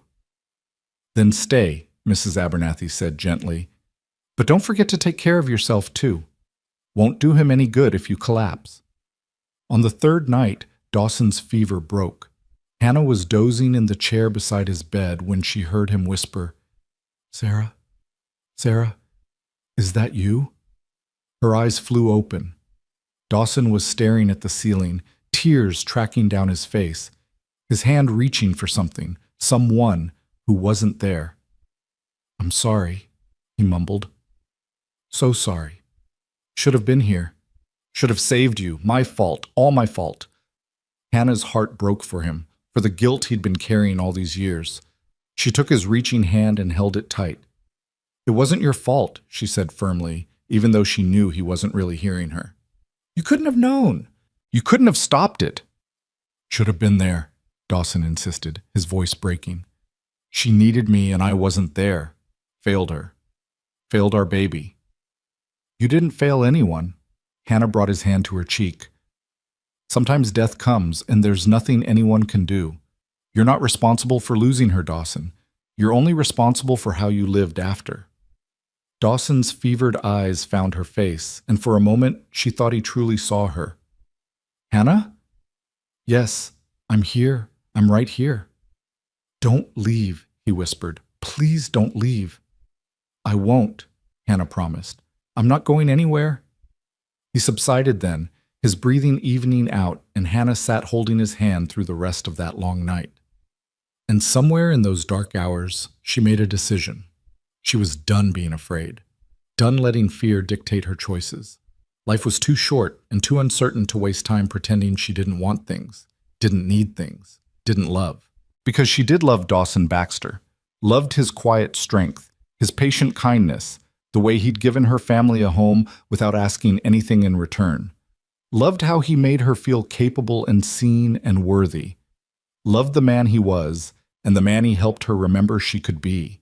She loved him, and when he woke up, because he would wake up, she refused to consider any other possibility. She was going to tell him so. By morning, Dawson's fever had broken completely. He woke weak but clear-eyed, taking in his surroundings with obvious confusion. "How long?" he rasped. 3 days, Hannah said, relief making her dizzy. "You've been sick for 3 days. The others?" "Recovering. Jesse's already back on his feet, and the others are improving." Hannah helped him sit up enough to sip some water. "You scared me half to death, Dawson Baxter." "Sorry." He managed a weak smile. "Didn't do it on purpose." "I should hope not." Hannah set the cup aside, suddenly shy now that he was awake and present, and looking at her with those clear gray-blue eyes. "You said some things while you were fevered." Dawson's expression shuddered. "I don't remember much. What did I say?" "You talked about Sarah, about feeling guilty that you weren't here when she died." He closed his eyes. "I see. You're not responsible for her death," Hannah said firmly. "I know you feel like you are, but you're not. You couldn't have known, couldn't have changed what happened. You don't know that. I do know that blaming yourself won't bring her back, won't change anything except to poison the years you have left." Hannah took his hand, not caring any more about propriety or fear. "I understand guilt, Dawson. I spent months after James died wondering if I could have done something different. Given him better care, found a doctor sooner, forced him to rest instead of pushing on. But the truth is, sometimes people die and there's no one to blame. It just happens." Dawson looked at their joined hands, his thumb tracing circles on her palm. "How did you let go of the guilt?" "I haven't entirely," Hannah admitted, "but I realized that carrying it wasn't honoring James's memory. It was just making me miserable. And I had 3 sons who needed me present, not lost in what-ifs. So I chose to focus on living instead of on what I couldn't change." "Living," Dawson repeated quietly. "I'm not sure I remember how." "Then we'll figure it out together." Hannah squeezed his hand. "Because I meant what I said the other night. I care about you, more than I thought possible. And watching you nearly die made me realize something." "What's that?" "That I'm tired of being afraid, tired of holding back, tired of pretending I don't want things I want." She took a shaky breath. "So yes, Dawson, my answer is yes. You can court me, if the offer still stands." Dawson stared at her like she'd just told him the sun had risen in the west. "You mean it?" "I mean it. Even though I'm a broken widower with a pile of guilt and a ranch that demands everything I have." "Even though," Hannah confirmed, "because you're also kind and patient and good with my boys, because you make me feel like I matter, like I'm more than just someone struggling to survive." Her voice dropped to a whisper. "Because when I thought I might lose you, it felt like losing air." Dawson lifted their joined hands and pressed a kiss to her knuckles, his eyes never leaving hers. "I promise you, Hannah Crawford, I will do everything in my power to be worthy of that." "You already are," Hannah said. "You have been from the start. I was just too scared to see it." "And now?" "Now I'm still scared," she admitted, "but I'm choosing hope anyway, choosing to believe that maybe we've both earned a second chance at happiness." Dawson pulled her closer, until she was perched on the edge of his bed, their faces inches apart. "Then let's take that chance together. Build something new from all our broken pieces." "Together," Hannah agreed, and when he kissed her, soft and gentle and full of promise, she felt something inside her finally, truly begin to heal. The kiss lingered in Hannah's mind for days afterward, gentle as it had been. She'd returned to her cabin that morning with her heart full of equal parts terror and joy, unsure which would win out. But when she'd told her boys, carefully, watching their faces for any sign of distress, that Mr. Baxter had asked permission to court her and she'd said yes, their reactions had swept away any lingering doubt. Samuel had whooped and thrown his arms around her waist. Noah had grinned so wide she thought his face might split. And Elijah, her serious eldest who carried too much on his young shoulders, had simply nodded and said, "Good. He makes you smile, Mama. We like it when you smile." That had undone her completely. She'd gathered all 3 of them close and let herself cry. Not from sorrow this time, but from relief and gratitude and the overwhelming realization that they were going to be all right. More than all right. They were going to be happy. The ranch hands recovered from the influenza one by one, returning to their duties with the sheepish gratitude of men who'd been well cared for. Dawson regained his strength more slowly, chafing at the forced rest, but obeying Mrs. Abernathy's stern orders to take it easy. Hannah brought him books and sat with him in the evenings, talking about everything and nothing, learning the rhythms of each other's thoughts.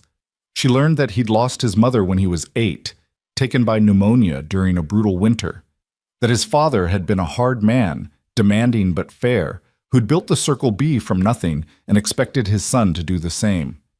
That Dawson had loved Sarah with the intense, all-consuming passion of a young man who'd never known real loss, and her death had shattered something fundamental in him. "I stopped believing good things could last," he told her one evening as they sat on the porch, watching the sun paint the mountains purple and gold. Sarah and the baby dying like that. It felt like punishment for being too happy, like I'd been foolish to think I deserved joy. Hannah understood that bone deep. After James died, I felt the same way. Every good moment felt borrowed, like it would be snatched away the moment I started to trust it. "Do you still feel that way?" Hannah considered, watching her boys play in the yard below. Samuel was chasing chickens while Noah tried to teach him to throw a rope the way Charlie had shown him. Elijah sat on the corral fence, one of Dawson's ranch cats in his lap, looking more at peace than she'd seen him in months. "Sometimes," she admitted, "but less than I did. Being here, having purpose, watching my boys thrive, it's teaching me that good things can last if you tend them carefully." "Like a garden," Dawson mused.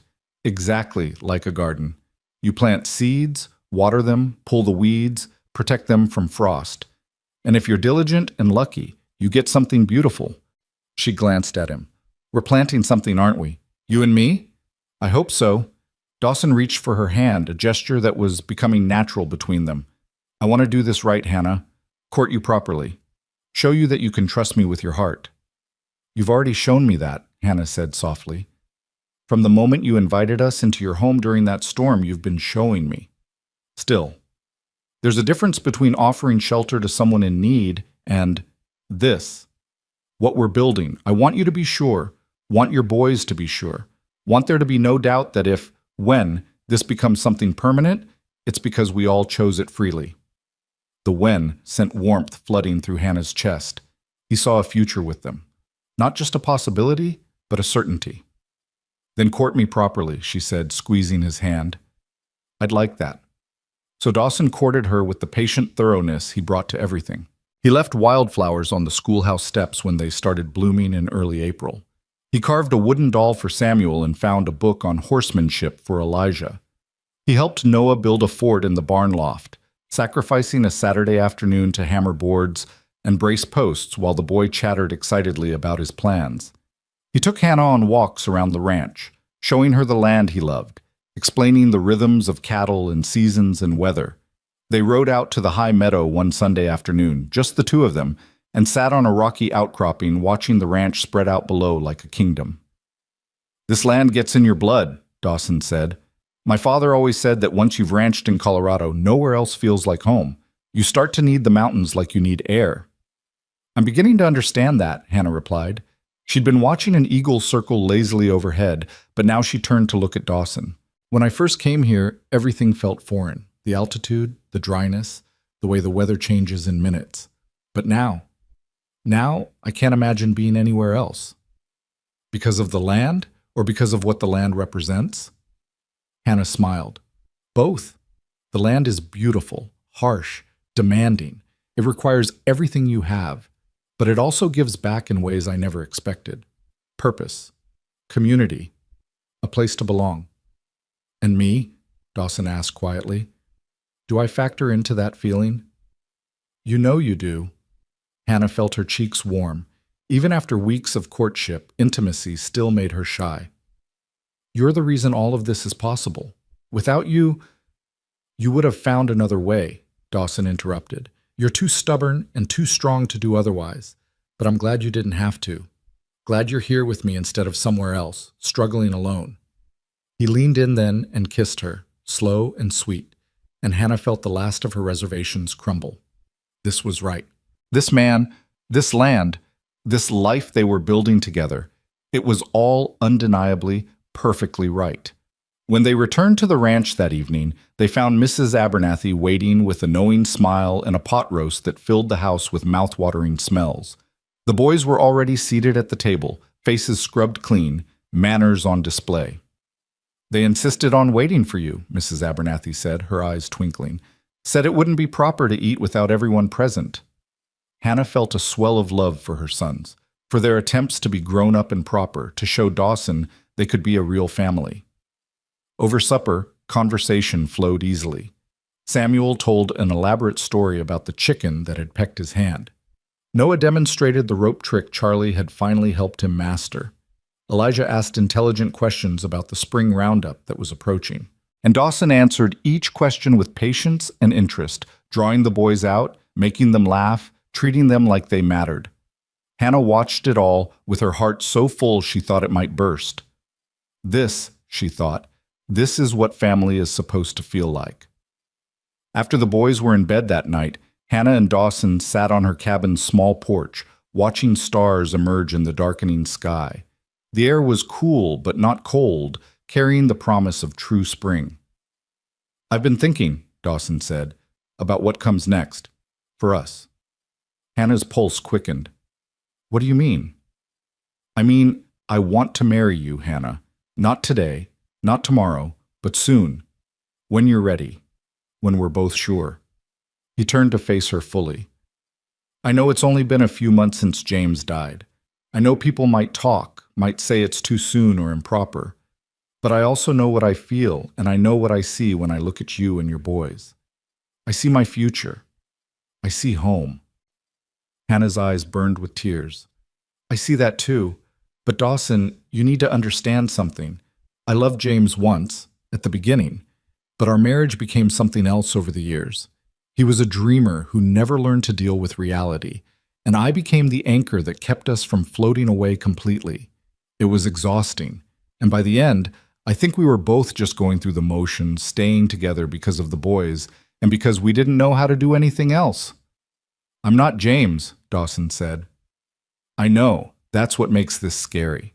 With James, I always knew where I stood, on shaky ground, constantly bracing for the next disaster. With you, I feel solid, secure, and part of me keeps waiting for that to crumble because I don't know how to trust solid ground anymore." Dawson took both her hands in his. "Then we'll learn together. I'll show you every day that this is real, that I'm not going anywhere, that you can trust this. Trust us." He paused, then added quietly, "I told you about Sarah, how losing her broke something in me, but I didn't tell you everything." Hannah waited, sensing he needed to share something difficult. "After she died, I blamed myself for years, but I also blamed her, which is worse." Dawson's voice was rough with old shame. "I was angry that she'd gotten pregnant, angry that she hadn't waited for me to get back before the baby came, angry that she'd left me alone. It was irrational and cruel and not her fault at all, but I felt it anyway. And that anger, that blame, it poisoned everything, made it impossible to grieve properly, to remember her with love instead of resentment." "What changed?" Hannah asked softly. "Time. And therapy of a sort. Father Murphy over in Silverton, he helped me work through it, made me see that I was really angry at God, at fate, at the unfairness of it all. Sarah was just the easiest target." Dawson looked at Hannah with raw honesty. "I'm telling you this because I want you to know I understand complicated grief. Understand feeling guilty and angry and relieved all at once. Whatever you felt about James at the end, whatever you're feeling now about moving forward, it's all valid, all acceptable." Hannah felt something break open in her chest, a truth she'd been holding back even from herself. "I was relieved when he died," she whispered. Not glad, but relieved, because it meant the struggle was over. No more watching him fail at another scheme, no more scraping by on false promises, no more pretending I believed in dreams I knew would never come true. I was relieved, and then I felt like a monster for feeling that way. "You're not a monster, you're human." Dawson squeezed her hands. "And you're free now. Free to build a life that isn't based on someone else's broken dreams. A life with you, Hannah said, testing the words. A life with me. If you want it. I do want it. The certainty in her voice surprised even herself. I'm still scared, still learning to trust solid ground. But I want this. Want you. Want the life we could build together. Dawson smiled then, wide and genuine, and Hannah realized she'd rarely seen him smile like that, unguarded and full of joy. Then let's build it. One day at a time, one choice at a time. No rush, no pressure, just together. Together, Hannah agreed, and sealed the promise with a kiss that tasted like hope and healing and home. The weeks that followed were some of the happiest of Hannah's life. Spring came in earnest, transforming the ranch into a riot of wildflowers and new grass. The cattle grew fat on good grazing. The school buzzed with children excited about warm weather and summer ahead, and Hannah found herself falling more deeply in love with each passing day. She loved watching Dawson work, the competent way he handled horses and men, and the 1,000 problems that arose on a working ranch. She loved his dry humor, the way he could make her laugh with a single raised eyebrow or wry comment. She loved how he was with her boys, firm but fair, teaching them skills and values without ever trying to replace their father's memory. And Dawson made no secret of his feelings for her. He told anyone who'd listen that he was courting Mrs. Crawford with serious intent. When they made the monthly trip to Willow Creek for supplies, he introduced her to shopkeepers and ranchers as the woman I'm going to marry, his pride evident. Hannah blushed at the boldness of it, but couldn't deny the thrill that ran through her each time. Thomas Crawford saw them together at the general store one afternoon. Her brother-in-law had the grace to look ashamed as Dawson helped Hannah load supplies into the wagon, his hand resting casually at the small of her back. "Hannah," Thomas said, approaching hesitantly, "could we speak a moment?" Hannah glanced at Dawson, who nodded and moved away to give them privacy, though his watchful gaze never left her. "What is it, Thomas?" "I wanted to say, I'm glad things worked out for you, that you found a good situation." Thomas twisted his hat in his hands. "I heard Baxter's courting you. That true?" "It is." That's good. He's a decent man. Does well for himself." Thomas paused, then added quietly, "I'm sorry, Hannah, for how I treated you when you first came. Martha's been after me about it for months, saying I should have helped more. She was right." Hannah studied her brother-in-law's face, seeing genuine remorse there. Part of her wanted to hold on to her anger, to make him feel the rejection she'd felt. But anger was exhausting, and she had better things to do with her energy. "You gave me money when I needed it," she said finally. "That helped more than you know. And if you hadn't turned me away, I wouldn't have gone to the Circle B. Wouldn't have found Dawson. So maybe things worked out the way they were supposed to." "That's generous of you." "It's not generosity, it's just letting go." Hannah glanced at Dawson, who was examining harnesses with the deliberate focus of someone pretending not to eavesdrop. "I'm building a new life, Thomas, one that doesn't have room for old grudges, so I forgive you if that's what you're asking for. And I wish you and your family well." Thomas's relief was palpable. "Thank you. And Hannah, James would be glad you found someone good, for what that's worth." Hannah nodded, not trusting her voice, and Thomas tipped his hat and walked away. Dawson returned immediately, his eyes searching her face. "You all right?" "I am." And she was. The encounter that would have devastated her months ago now felt like closing a chapter, not reopening a wound. "Let's go home." "Home," Dawson repeated, smiling. "I like the sound of that." As they rode back to the ranch, Hannah reflected on how much had changed since that desperate day when she'd stood in Willow Creek with nowhere to go. She'd been so lost then, so frightened. Now she knew exactly where she belonged. One evening in late May, Dawson asked Hannah to join him in the ranch office after supper. She found him standing by the window, looking out at the land painted gold by the setting sun. "You wanted to see me?" she asked. "I did." Dawson turned, and Hannah saw something in his expression that made her pulse quicken. Nervousness, excitement, determination all mixed together. "I have something for you and your boys, actually." He handed her a folder of official-looking documents. Hannah opened it, scanning the legal language, trying to make sense of what she was reading. "These are deeds," she said slowly. "For land?"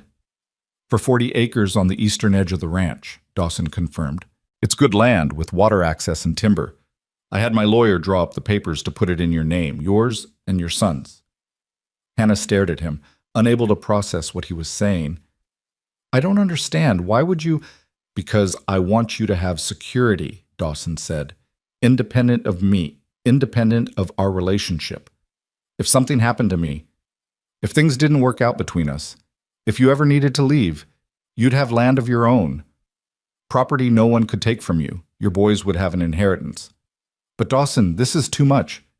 "It's not enough," he interrupted. "Hannah, you came here with nothing. You've worked hard, built a life, earned every bit of respect you have.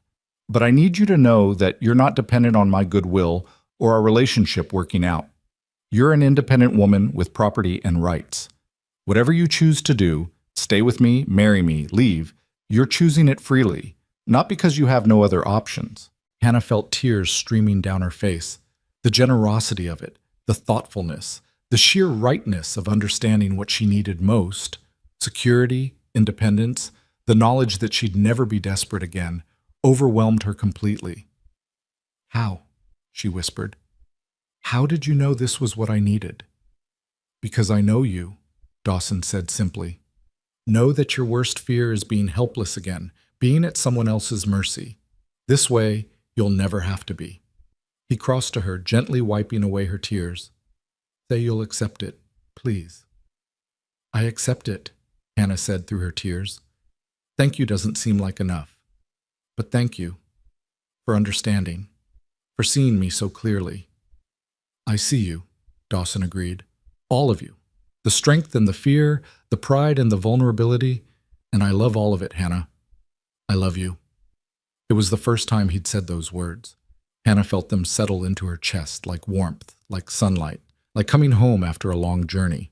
"I love you too," she whispered. "I think I have for a while now. I was just too scared to say it." Dawson kissed her then, deep and thorough, and Hannah kissed him back with all the love and gratitude and hope she'd been holding inside. When they finally broke apart, both breathless, Dawson rested his forehead against hers. "Marry me," he said, "not someday. Not when you're ready, now, soon. Let's start building our future for real." "Yes," Hannah said without hesitation. "Yes, I'll marry you." They decided on a Christmas wedding, giving Hannah time to feel settled in her decision and allowing the boys to fully adjust to the idea of Dawson becoming their stepfather. The announcement delighted everyone. Mrs. Abernathy immediately began planning the celebration. The ranch hands congratulated Dawson with knowing grins, and the children at school peppered Hannah with excited questions about the wedding. Her boys took the news with varying reactions. Samuel was thrilled at the prospect of Dawson officially becoming his father. Noah worried about practical details like where they'd live and whether he'd have to change his name. And Elijah, after digesting the information quietly for a day, sought Hannah out for a private conversation. "Mama, he said, his young face serious, "are you happy? Really happy?" Hannah pulled her eldest son into a hug. "I am, sweetheart, happier than I've been in years. And Mr. Baxter, Dawson, he's good to you. Not like—" Elijah trailed off, unwilling to criticize his late father, but clearly needing reassurance. "He's very good to me," Hannah said firmly. "He listens when I talk. He respects my opinions. He never makes me feel small or foolish. And Eli, he'll never try to replace your father. He knows James was your pa, and he respects that. He just wants to be someone you can count on." "I like him," Elijah admitted. "He teaches me things and doesn't get mad when I ask too many questions. And he makes you smile the way you used to before Pa got sick." "Then you approve?" "I approve." Elijah managed a small smile. "We're going to be a real family, aren't we? Not just people living in the same place, but a real family." "We already are a real family," Hannah said. "The wedding just makes it official." As summer rolled into fall, Hannah threw herself into preparations. She sewed a new dress with Mrs. Abernathy's help, simple but elegant in deep blue wool. She taught her boys how to tie proper neckties and stand still during fittings for their new suits. She worked with the ranch cook to plan a feast that would feed the neighboring families they'd invited to celebrate. And through it all, Dawson was a steady, loving presence. He didn't disappear into wedding planning stress or try to control every detail. Instead, he supported Hannah's choices, offered opinions when asked, and made sure she knew that the wedding was just one day. What mattered was the life they'd build afterward. One crisp October evening, as they sat together on the porch, watching the aspen trees turn gold in the hills, Dawson pulled a small box from his pocket. "I have something else for you," he said. "Been waiting for the right moment." Hannah opened the box to find a delicate silver locket on a fine chain. She lifted it out, admiring the intricate engraving on the front, and opened the clasp. Inside were 3 small photographs. Her 3 sons, their faces captured perfectly, looking happy and healthy and loved. "The traveling photographer came through last month," Dawson explained. "I commissioned portraits of the boys as a surprise, but look at the other side." Hannah turned the locket over. The opposite interior was empty, ready for another photograph. "That's for whatever the future holds," Dawson said softly. "Maybe a picture of us together, maybe another child someday, if we're blessed with one. Maybe just a reminder of something important. But I wanted you to have it, your boys with you always, close to your heart, with room for more love to come." Hannah couldn't speak past the lump in her throat. The thoughtfulness of it, the way he'd included her sons while also acknowledging the possibility of a shared future, undid her completely. She fastened the locket around her neck, feeling the slight weight of it settle against her chest. "It's perfect," she whispered. "You're perfect." "I'm not perfect," Dawson said with a laugh. "I'm stubborn and set in my ways, and I spend too much time worrying about cattle prices. But I'm perfect for you, maybe. And you're perfect for me. That's what matters." "Perfect for each other," Hannah agreed. She leaned against him, his arm coming around her shoulders, and they sat in comfortable silence as the sun painted the sky in shades of orange and pink. This was home, Hannah thought. Not the ranch, not the cabin, not any physical place. Home was this feeling of being seen and valued and loved, of building something meaningful with someone who understood both her strength and her scars, of knowing that whatever came next, she wouldn't face it alone. "Tell me about Christmas," she said after a while. "What traditions does the ranch have?" "Not many," Dawson admitted. "It's usually just a quiet day. Mrs. Abernathy makes a special dinner, the hands get the day off, and I usually spend it thinking about Sarah and feeling melancholy." He paused. "But this year will be different. This year we'll have a wedding, a celebration, new traditions to start." "I want it to be special for the boys, too," Hannah said. "They've had such a hard year. They deserve joy and celebration and hope. Then we'll make sure they have it." Dawson pressed a kiss to the top of her head. "We'll make this a Christmas none of us will ever forget." As October faded into November, the ranch settled into the rhythm of preparing for winter. Cattle were brought closer to the home pastures. Firewood was stacked high against the coming cold. The school closed for a week so families could focus on preparations, and Hannah used the time to finalize wedding plans and help Mrs. Abernathy with preserving and canning. The boys grew more excited as the wedding approached. Samuel talked about it constantly, asking questions about the ceremony and the party and whether there would be cake. Noah helped Dawson with extra chores, determined to prove he could be useful. And Elijah, in a gesture that made Hannah's eyes well up, asked if he could give her away at the wedding. "Pa would want me to," he said seriously, "since he can't be here to do it himself." "I think that's exactly what he'd want," Hannah agreed, pulling her son close. "I'd be honored to have you give me away." The first snow came in mid-November, a gentle dusting that made everything look clean and new. Hannah stood at the schoolhouse window watching it fall, thinking about all the snow that had fallen since she'd arrived at the Circle B, how each storm had seemed to mark a turning point in her journey, the storm that had driven her to seek shelter here in the first place, the winter cold that had brought her and Dawson closer, the illness that had forced her to confront her feelings, and now this snow, beautiful and peaceful, marking the approach of her wedding day. "Miss Crawford," one of her students tugged at her skirt, "are you going to be Mrs. Baxter after Christmas?" Hannah smiled down at the little girl. "I am." Will you still be our teacher? Of course. Getting married doesn't change that. Good, the child said with obvious relief. We like having you as our teacher. You make learning fun. After the children left for the day, Hannah tidied the schoolhouse and reflected on how much her life had changed. A year ago, she'd been struggling to survive, watching her husband die, facing an uncertain future with 3 frightened children. Now she had a home, a purpose, a man who loved her, and the promise of a future that felt solid and real. She touched the locket at her throat, feeling the outline of her son's faces through the silver. Whatever came next, they'd face it together. Her boys, Dawson, and the family they were choosing to become. As she walked back to the main house through the gently falling snow, Hannah saw Dawson on the porch waiting for her. He held out his hand as she climbed the steps, pulling her close against the cold. "Ready for this?" he asked softly. "More than ready," Hannah replied. "I've been ready for a while now. Just took me time to realize it." "Then let's finish this journey," Dawson said. "Let's make this official and start our life together properly." "Our life together," Hannah repeated, testing the words. They felt right. They felt like coming home after a long exile, like finding solid ground after drifting.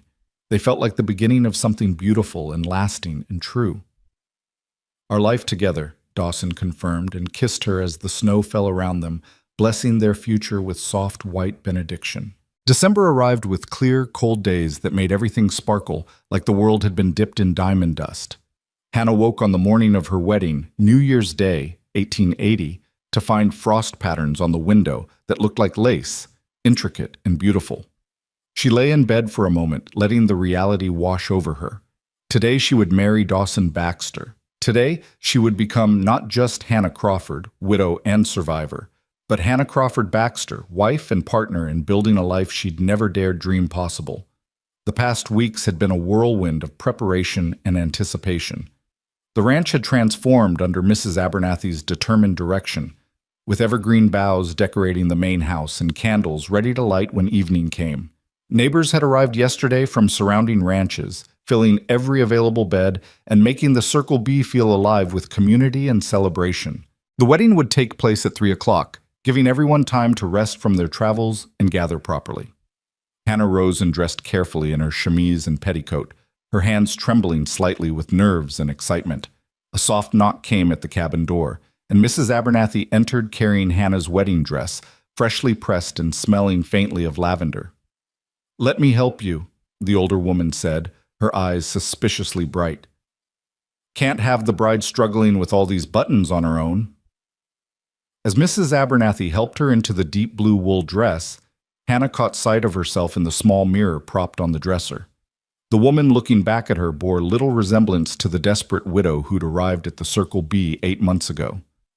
This woman had color in her cheeks, clarity in her eyes, and something that looked remarkably like happiness radiating from her face. "You're beautiful, dear," Mrs. Abernathy said, fastening the last button. "Dawson's going to forget how to speak when he sees you." "I'm nervous," Hannah admitted. "Not about marrying him, I'm sure about that, but about all these people watching, about making vows in front of everyone, about promising forever when forever seems like such a long, uncertain time," Mrs. Abernathy finished gently. "That's normal. But Hannah, you've already survived forever once. You know what it takes now, and this time you're starting from a place of strength instead of naive hope. That makes all the difference." Hannah nodded, touching the locket at her throat for courage. Inside were her sons' faces and, as of yesterday, a small photograph of her and Dawson taken by the traveling photographer who'd passed through last month. Dawson had insisted on having it made, saying he wanted to remember this moment, the anticipation, the joy, the beginning of their life together. "Is he nervous?" Hannah asked. "Pacing like a caged mountain lion," Mrs. Abernathy replied with a laugh. "Charlie finally told him to go check on the horses just to give everyone a break from watching him wear a hole in the floor." She squeezed Hannah's hands. "He loves you something fierce, dear. Anyone can see it, and you love him. That's all that matters today." After Mrs. Abernathy left, Hannah's boys came tumbling in, looking unfamiliarly neat in their new suits. Samuel immediately launched himself at her, hugging her waist. "You look like a princess, Mama," he declared. A very pretty princess, Noah added, more reserved but clearly pleased. Elijah stood slightly apart, and Hannah saw her own nervousness reflected in his serious young face. She went to him, taking his hands. "You ready for this?" she asked softly. "Are you?" he countered. "Really ready? Because once you say those vows, Mama, we're all in this together. We'll be Baxters. This will be our home for real." "I'm ready," Hannah said firmly. "Elijah, I know you've had to be strong for so long, had to worry about things no 12-year-old should worry about, but I need you to hear me now. Dawson is a good man. He'll take care of us. You don't have to carry the weight of the world anymore, sweetheart. You can just be a boy again." "What if something goes wrong?" Elijah whispered. "What if he changes? What if we lose this too?" Hannah pulled her eldest son close, feeling his thin shoulders shake with fears he'd been holding inside. "Then we'll face it together, all of us. But Eli, we can't live our lives waiting for disaster. I tried that for years, and all it did was make me miserable. At some point, you have to choose to trust, to hope, to believe that good things can last if you tend them carefully." Elijah pulled back, swiping at his eyes. "Pa used to make promises he didn't keep. How do I know Dawson's promises are different?" "Because Dawson's already kept the promises that matter most," Hannah said. "He promised us shelter, and he's given us a home. He promised honest work, and he's given me purpose. He promised respect, and he's shown it every single day. The wedding vows are just making official what's already true, that we're a family, chosen and built on something solid." "I miss Pa," Elijah said quietly. "Even though things were hard, even though I know Dawson's better for us, I still miss him sometimes." "Of course you do. He was your father, and it's right to miss him." Hannah cupped Elijah's face in her hands. "Marrying Dawson doesn't erase your pa or dishonor his memory. It just means we're moving forward, building something new while still remembering where we came from. You can love your father's memory and accept Dawson as your stepfather. Both things can be true at once." Elijah nodded slowly, and Hannah saw some of the tension leave his shoulders. "Okay, I'm ready then. Let's go make this official." The wedding took place in the ranch's main living room, which had been transformed by evergreen boughs, white candles, and the warm presence of friends and neighbors. Father Murphy had traveled from Silverton to perform the ceremony, and he stood now before the stone fireplace, his weathered face kind as he waited for the bride. Hannah stood in the doorway with Elijah's arm linked through hers, looking at the gathered faces. There were the ranch hands, cleaned up and looking almost unrecognizable in their Sunday best. There were neighboring ranchers and their families, people she'd come to know through school and community gatherings. There was Mrs. Abernathy, beaming and dabbing at her eyes with a handkerchief. And there, at the front of the room, stood Dawson. He wore a new dark suit that emphasized his broad shoulders and made him look almost unbearably handsome. But it was his face that captured Hannah's attention, the way his eyes lit up when he saw her, the slight tremor in his hands that betrayed his nerves, the smile that transformed his weathered features into something approaching joy. This was the man who'd offered shelter in a storm and had given so much more. This was the man who'd seen her at her lowest and had helped her rebuild. This was the man who loved her sons as if they were his own, and who'd given her the security of land and independence even as he'd asked for her heart. This was the man she was choosing, freely and fully, to spend the rest of her life with. Elijah walked her forward with solemn dignity, and when they reached the front, he carefully placed her hand in Dawson's. The gesture was deliberate, ceremonial, her eldest son giving his blessing, acknowledging the transfer of responsibility while also recognizing that Hannah was choosing this for herself. "Take care of her," Elijah said quietly, so only Dawson could hear. "Take care of all of us." "I will," Dawson promised, his voice rough with emotion. "I swear it." Elijah nodded and stepped back to stand with his brothers, who were watching with wide eyes and barely contained excitement. Father Murphy began the ceremony, his voice carrying the weight of countless weddings performed over decades of ministry. Hannah heard the familiar words: love, honor, cherish, for better or worse, in sickness and health. But this time, they felt different. Not like empty promises or naive hopes, but like a genuine commitment between two people who understood exactly what they were undertaking. Dawson Baxter, Father Murphy said. Do you take this woman to be your lawfully wedded wife? To love her, comfort her, honor and keep her, in sickness and health, in sorrow and joy, forsaking all others as long as you both shall live? I do, Dawson said, his eyes never leaving Hannah's face. With everything I am, I do. And Hannah Crawford, do you take this man to be your lawfully wedded husband, to love him, comfort him, honor and keep him, in sickness and health, in sorrow and joy, forsaking all others, as long as you both shall live? Hannah felt the weight of the moment settle over her, the significance of this choice, this commitment, this leap of faith into an uncertain future. But when she looked at Dawson, at his steady strength and patient love, the uncertainty faded. This was right. This was real. This was home. I do, she said clearly. With everything I am, I do. They exchanged rings, simple gold bands that Dawson had ordered from Denver months ago, waiting for this moment. As he slid the ring onto her finger, his hands were gentle but sure, and Hannah felt the physical weight of the commitment settling into place alongside the emotional one. By the power vested in me, Father Murphy said with a smile, I now pronounce you husband and wife. Dawson, you may kiss your bride. Dawson cupped Hannah's face in his hands, his thumbs brushing away tears she hadn't realized were falling, and kissed her softly. It was a promise and a beginning, tender and filled with hope. The room erupted in applause and cheers, but Hannah barely heard it. All she could focus on was Dawson's smile, the way he looked at her like she was the most precious thing in his world. Hello, wife, he murmured against her lips. Hello, husband, Hannah replied, testing the words. They fit perfectly.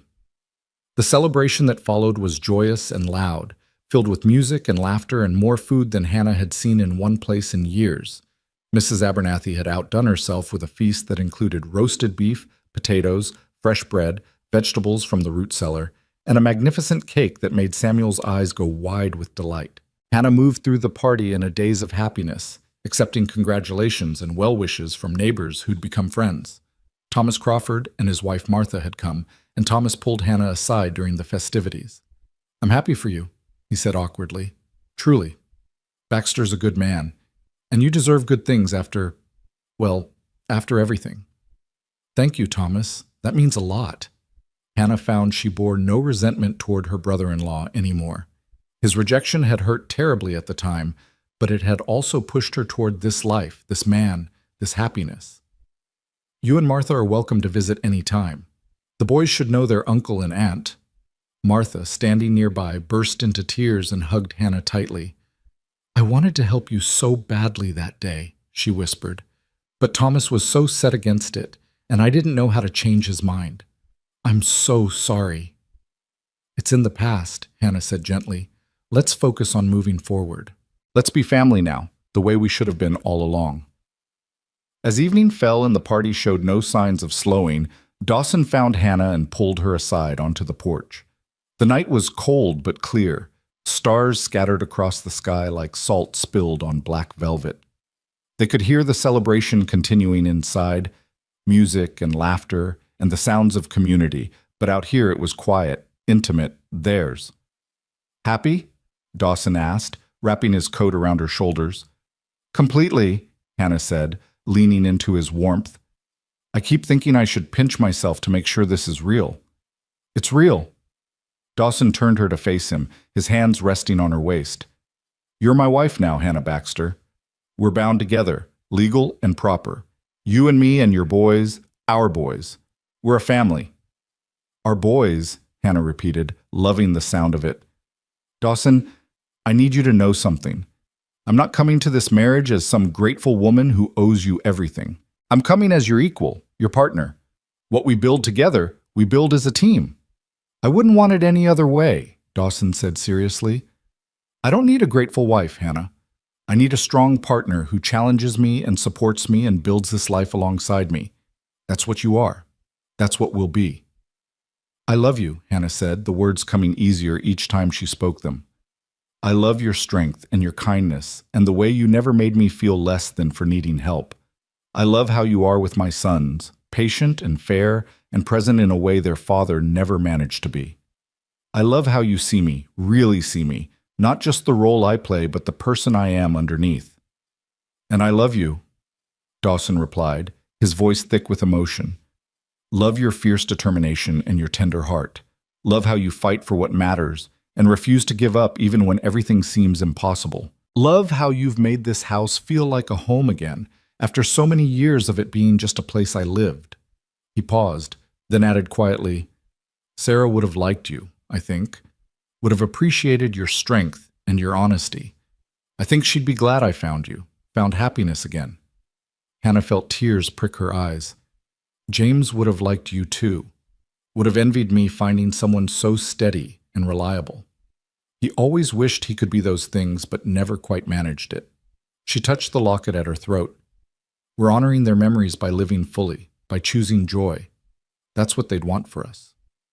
They stood together in the cold starlight, two people who'd known profound loss and had somehow found each other in the aftermath. The sounds of celebration drifted out from the house, their boys laughing, Mrs. Abernathy's voice raised in song, the stomp of boots on wooden floors as someone started dancing. Should we go back in? Hannah asked. In a minute. Dawson pulled her closer. I want to remember this moment, just the two of us, at the beginning of our life together. I want to remember how you look right now with starlight in your hair and hope on your face. Want to remember that we chose this, chose each other, despite all the reasons we could have stayed safe and separate. I'll remember too, Hannah promised. We'll remember that you gave me more than shelter and employment. You gave me back myself, reminded me I was more than just a survivor, more than just a mother fighting to keep her children fed. You saw the woman underneath all that struggle and loved her anyway. They kissed again, longer this time, a kiss that spoke of promises and passion and the long life stretching out before them.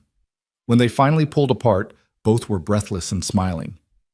Come on, Mrs. Baxter, Dawson said, taking her hand. Let's go celebrate our marriage properly. And later, after everyone's gone to bed, I'll show you the surprise I've been working on. What surprise? If I told you, it wouldn't be a surprise. Dawson's eyes twinkled with mischief. Trust me? Always, Hannah said, and meant it. The party continued late into the night with music and dancing and storytelling that had everyone laughing until their sides hurt. Hannah danced with Dawson, with her sons, with ranch hands and neighbors who'd become friends. She ate cake and accepted toasts and felt more alive than she had in years. Samuel fell asleep on Charlie's lap around 9 o'clock, exhausted from excitement. Noah followed an hour later, curled up on the sofa with his head on Elijah's shoulder. Only Elijah remained awake as the party wound down, helping clear dishes and watching the adults with the solemn interest of a boy on the cusp of understanding grown-up matters. Finally, around midnight, the last of the guests retreated to their rooms or the bunkhouse, leaving the main house quiet. Mrs. Abernathy shooed Hannah and Dawson toward the door with a knowing smile. Off with you both. I'll make sure the boys get tucked in properly. Go enjoy your wedding night. Hannah blushed, but let Dawson lead her out into the cold night. They didn't head toward the main house or her cabin, but instead walked toward the barn. Hannah gave him a questioning look. The surprise is in here, Dawson explained, pushing open the barn door. Inside, lamplight glowed warm and golden, but it wasn't coming from the main barn area. It was coming from what had been the old tack room. Dawson led Hannah there and opened the door with a flourish. Hannah gasped. The tack room had been completely transformed into a cozy private space. A proper bed dominated the center, piled high with quilts and pillows. A small stove in the corner radiated heat. Rugs covered the floor and curtains framed a window that looked out over the moonlit pastures. Books lined a shelf on one wall, and there was even a small table with 2 chairs. I know it's not fancy, Dawson said nervously, but I wanted us to have our own space, at least for tonight, somewhere private where we could really start our marriage. Tomorrow we'll figure out the permanent living arrangements, whether you want to move into the main house or build onto your cabin or whatever you prefer. But tonight, this is ours. Hannah walked into the room slowly, taking in every thoughtful detail. The books were ones she'd mentioned wanting to read. The quilts were ones Mrs. Abernathy had been working on for months, she now realized. Even the curtains matched the blue of her wedding dress. You did all this for me? She whispered. For us, Dawson corrected. I wanted our first night as husband and wife to be special. Wanted you to feel cherished and valued and loved. Hannah turned to him with tears streaming down her face. Happy tears this time. Grateful tears. How did I get so lucky? How did I stumble into your life right when I needed you most? I think we stumbled into each other's lives right when we both needed it, Dawson said, pulling her close. You needed shelter and purpose. I needed hope and a reason to live instead of just survive. We saved each other, Hannah. That's what makes this real. He kissed her then, and Hannah kissed him back with all the love and passion and gratitude she'd been holding inside.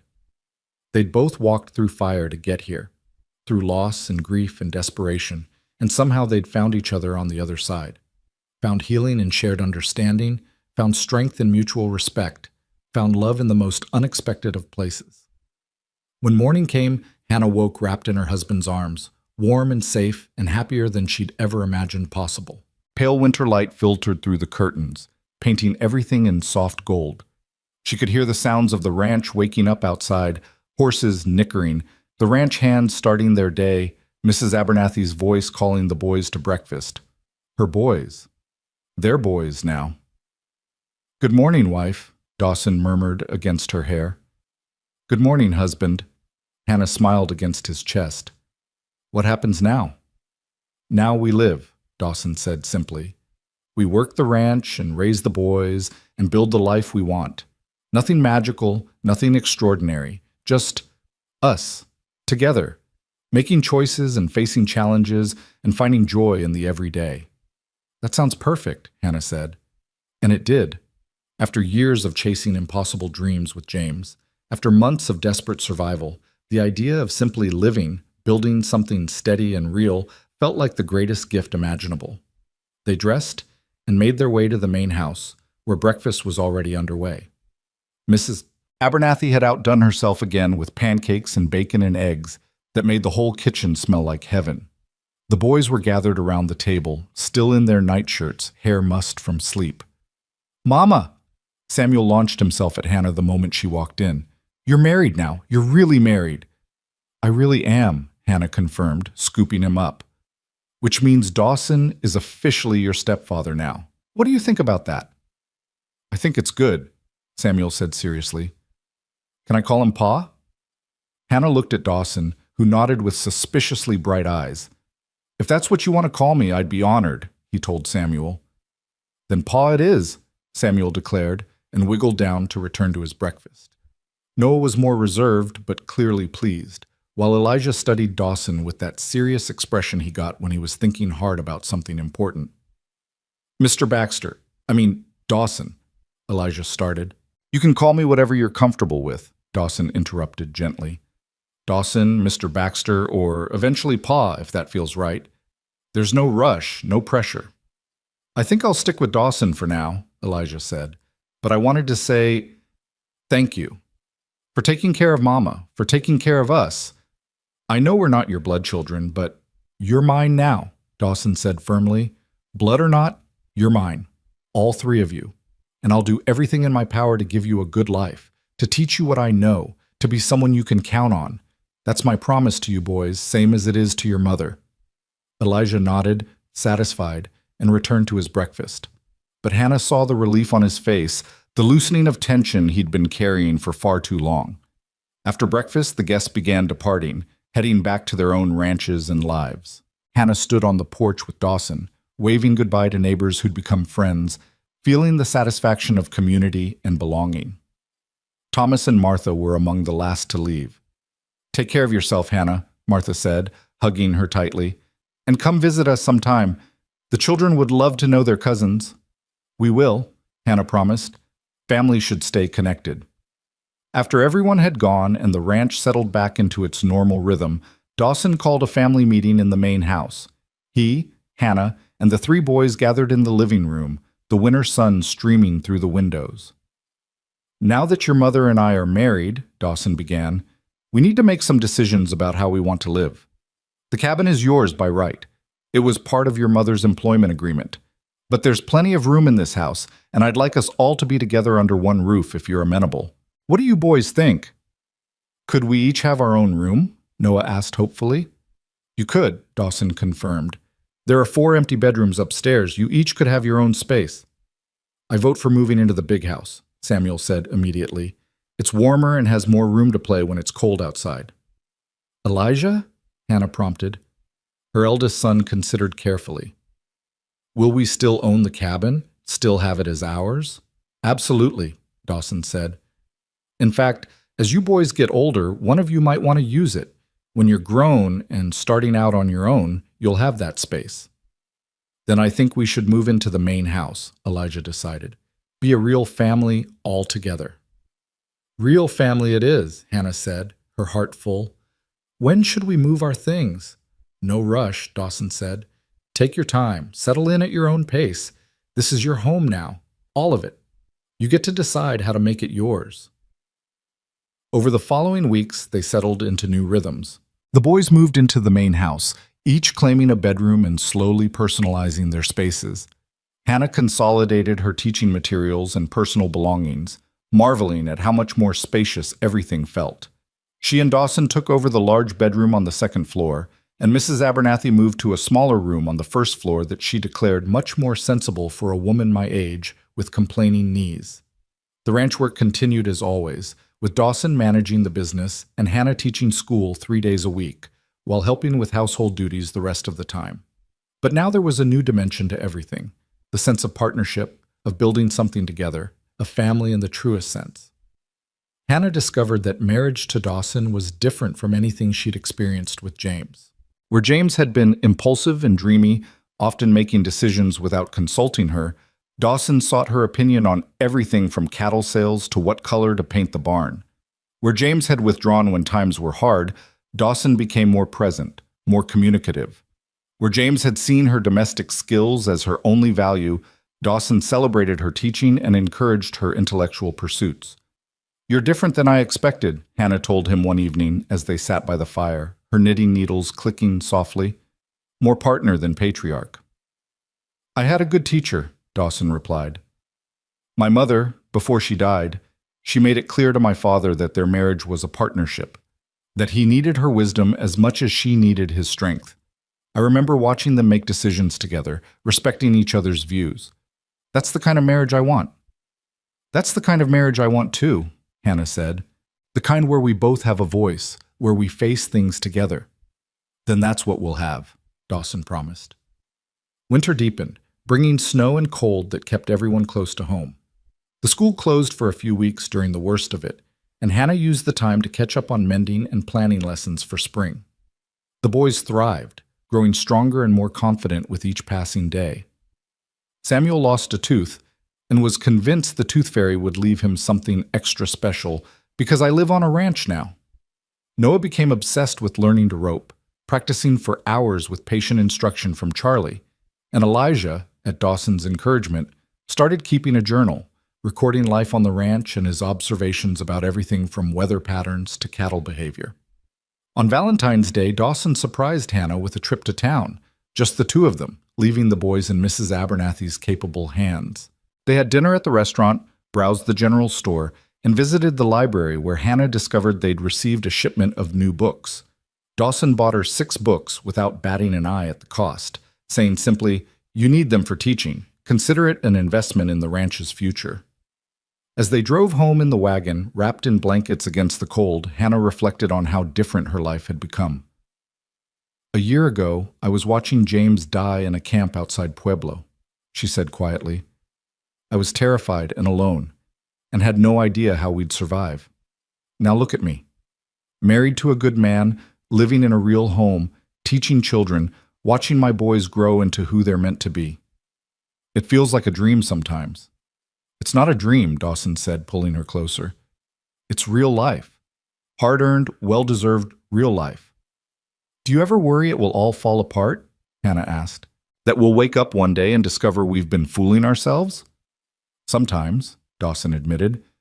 But then I remember that we've both survived the worst life can throw at us. We've been tested by loss and hardship and desperation, and we're still standing. That's not luck or foolishness, that's strength. So if challenges come, and they will, We'll face them the way we've faced everything else. Together. Together, Hannah echoed, and the word felt like a talisman against fear, a promise that she'd never have to face the darkness alone again. Spring came late that year, but when it arrived, it transformed the ranch into something magical. Wildflowers carpeted the meadows in waves of purple and yellow and white. Calves were born, their long legs wobbling as they took their first steps.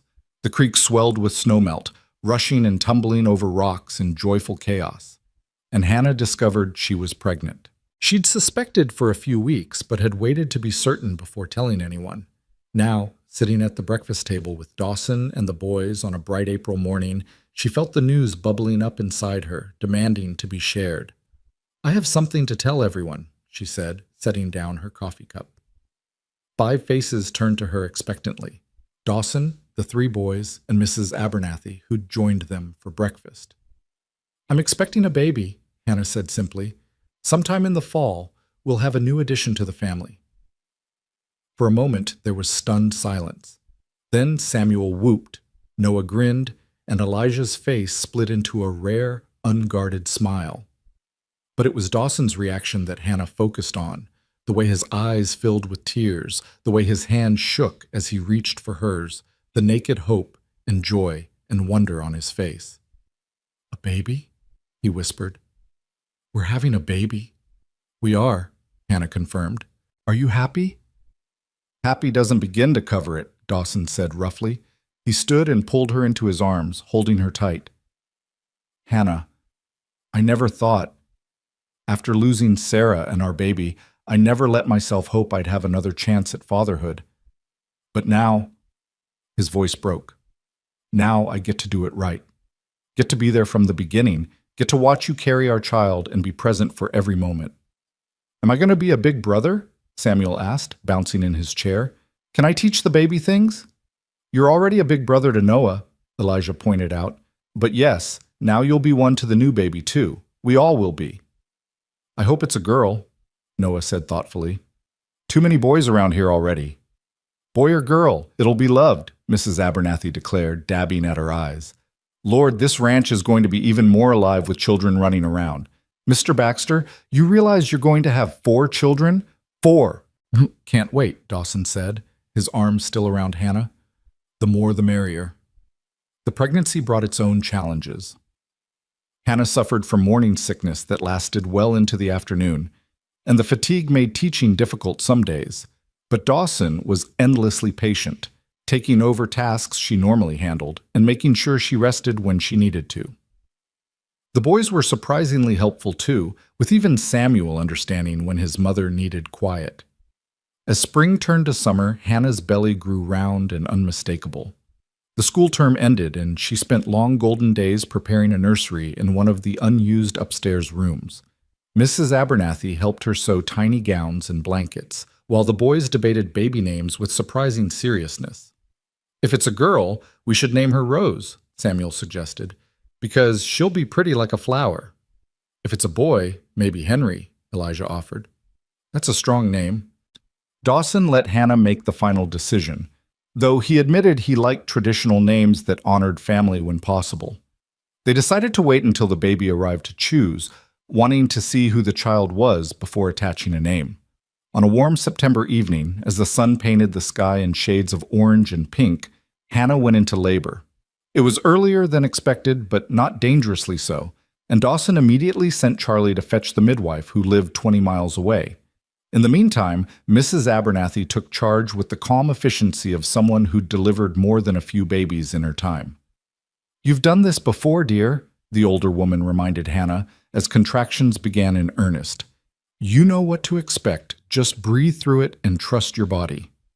Dawson refused to leave despite Mrs. Abernathy's suggestion that he wait downstairs with the boys. "I wasn't there when Sarah delivered," he said firmly. "Wasn't there when she needed me most. I'm not making that mistake again. I'm staying right here with Hannah." Hannah was grateful for his presence. His strong hands held hers through the contractions. His steady voice talked her through the pain. His unwavering belief that everything would be all right gave her strength when her own faltered. The midwife arrived just as things were getting intense, and she immediately took over with practiced skill. She checked Hannah, pronounced everything progressing normally, and settled in for what she predicted would be another few hours of labor. She was wrong.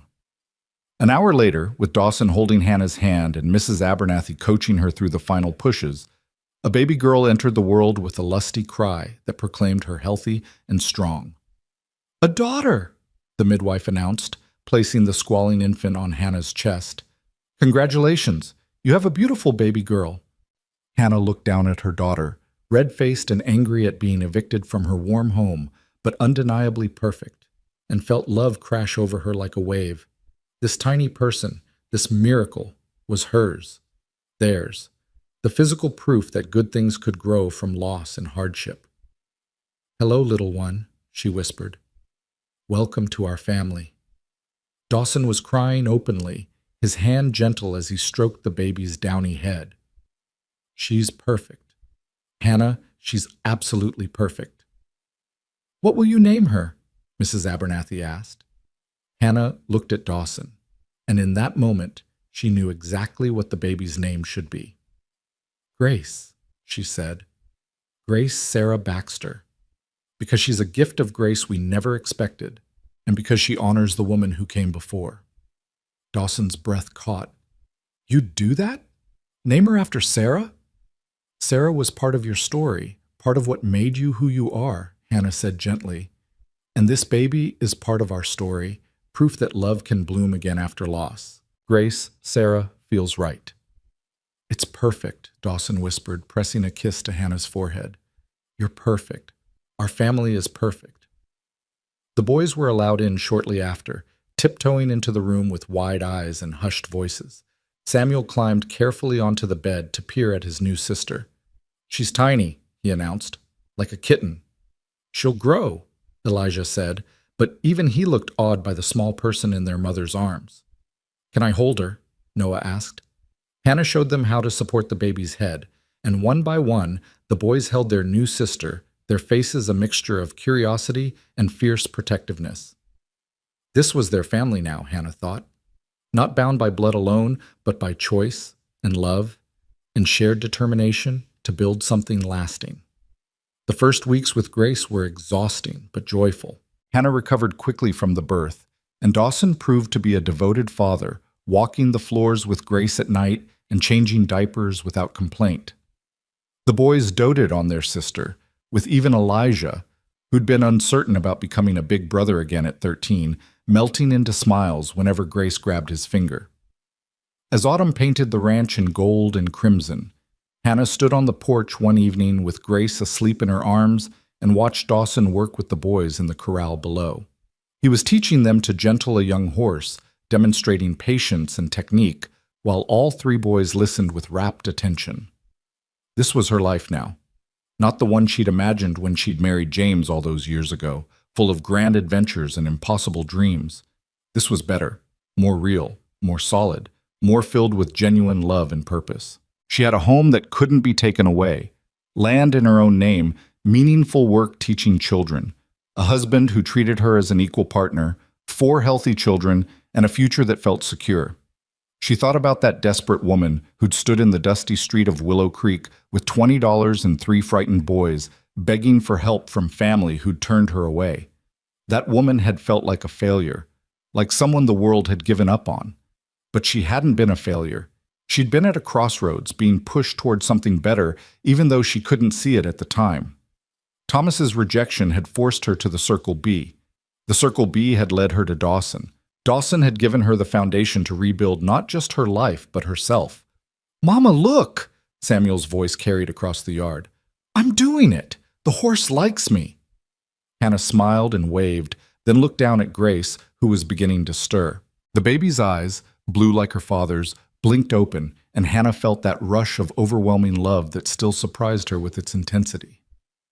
"You're so lucky, little one," she whispered to her daughter. "You're being born into safety and love, into a family that chose each other and fights for each other.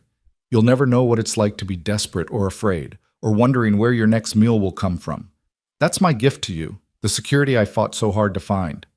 Dawson climbed the porch steps then, sweaty from work but smiling. "How are my girls?"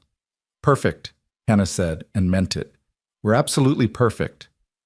He wrapped his arms around her from behind, careful not to jostle the baby, and they stood together watching the sun sink toward the mountains. The boys' laughter drifted up from the corral. Smoke rose from the chimney where Mrs. Abernathy was preparing supper. Cattle lowed in the distance. Everything spoke of life and continuity and home. "Happy?" Dawson asked softly, echoing the question he'd asked so many times before. "Completely," Hannah replied, the same answer she always gave, but with even more conviction now. "I have everything I need right here. You, the boys, Grace, this land, this life we've built. It's more than I ever dreamed possible."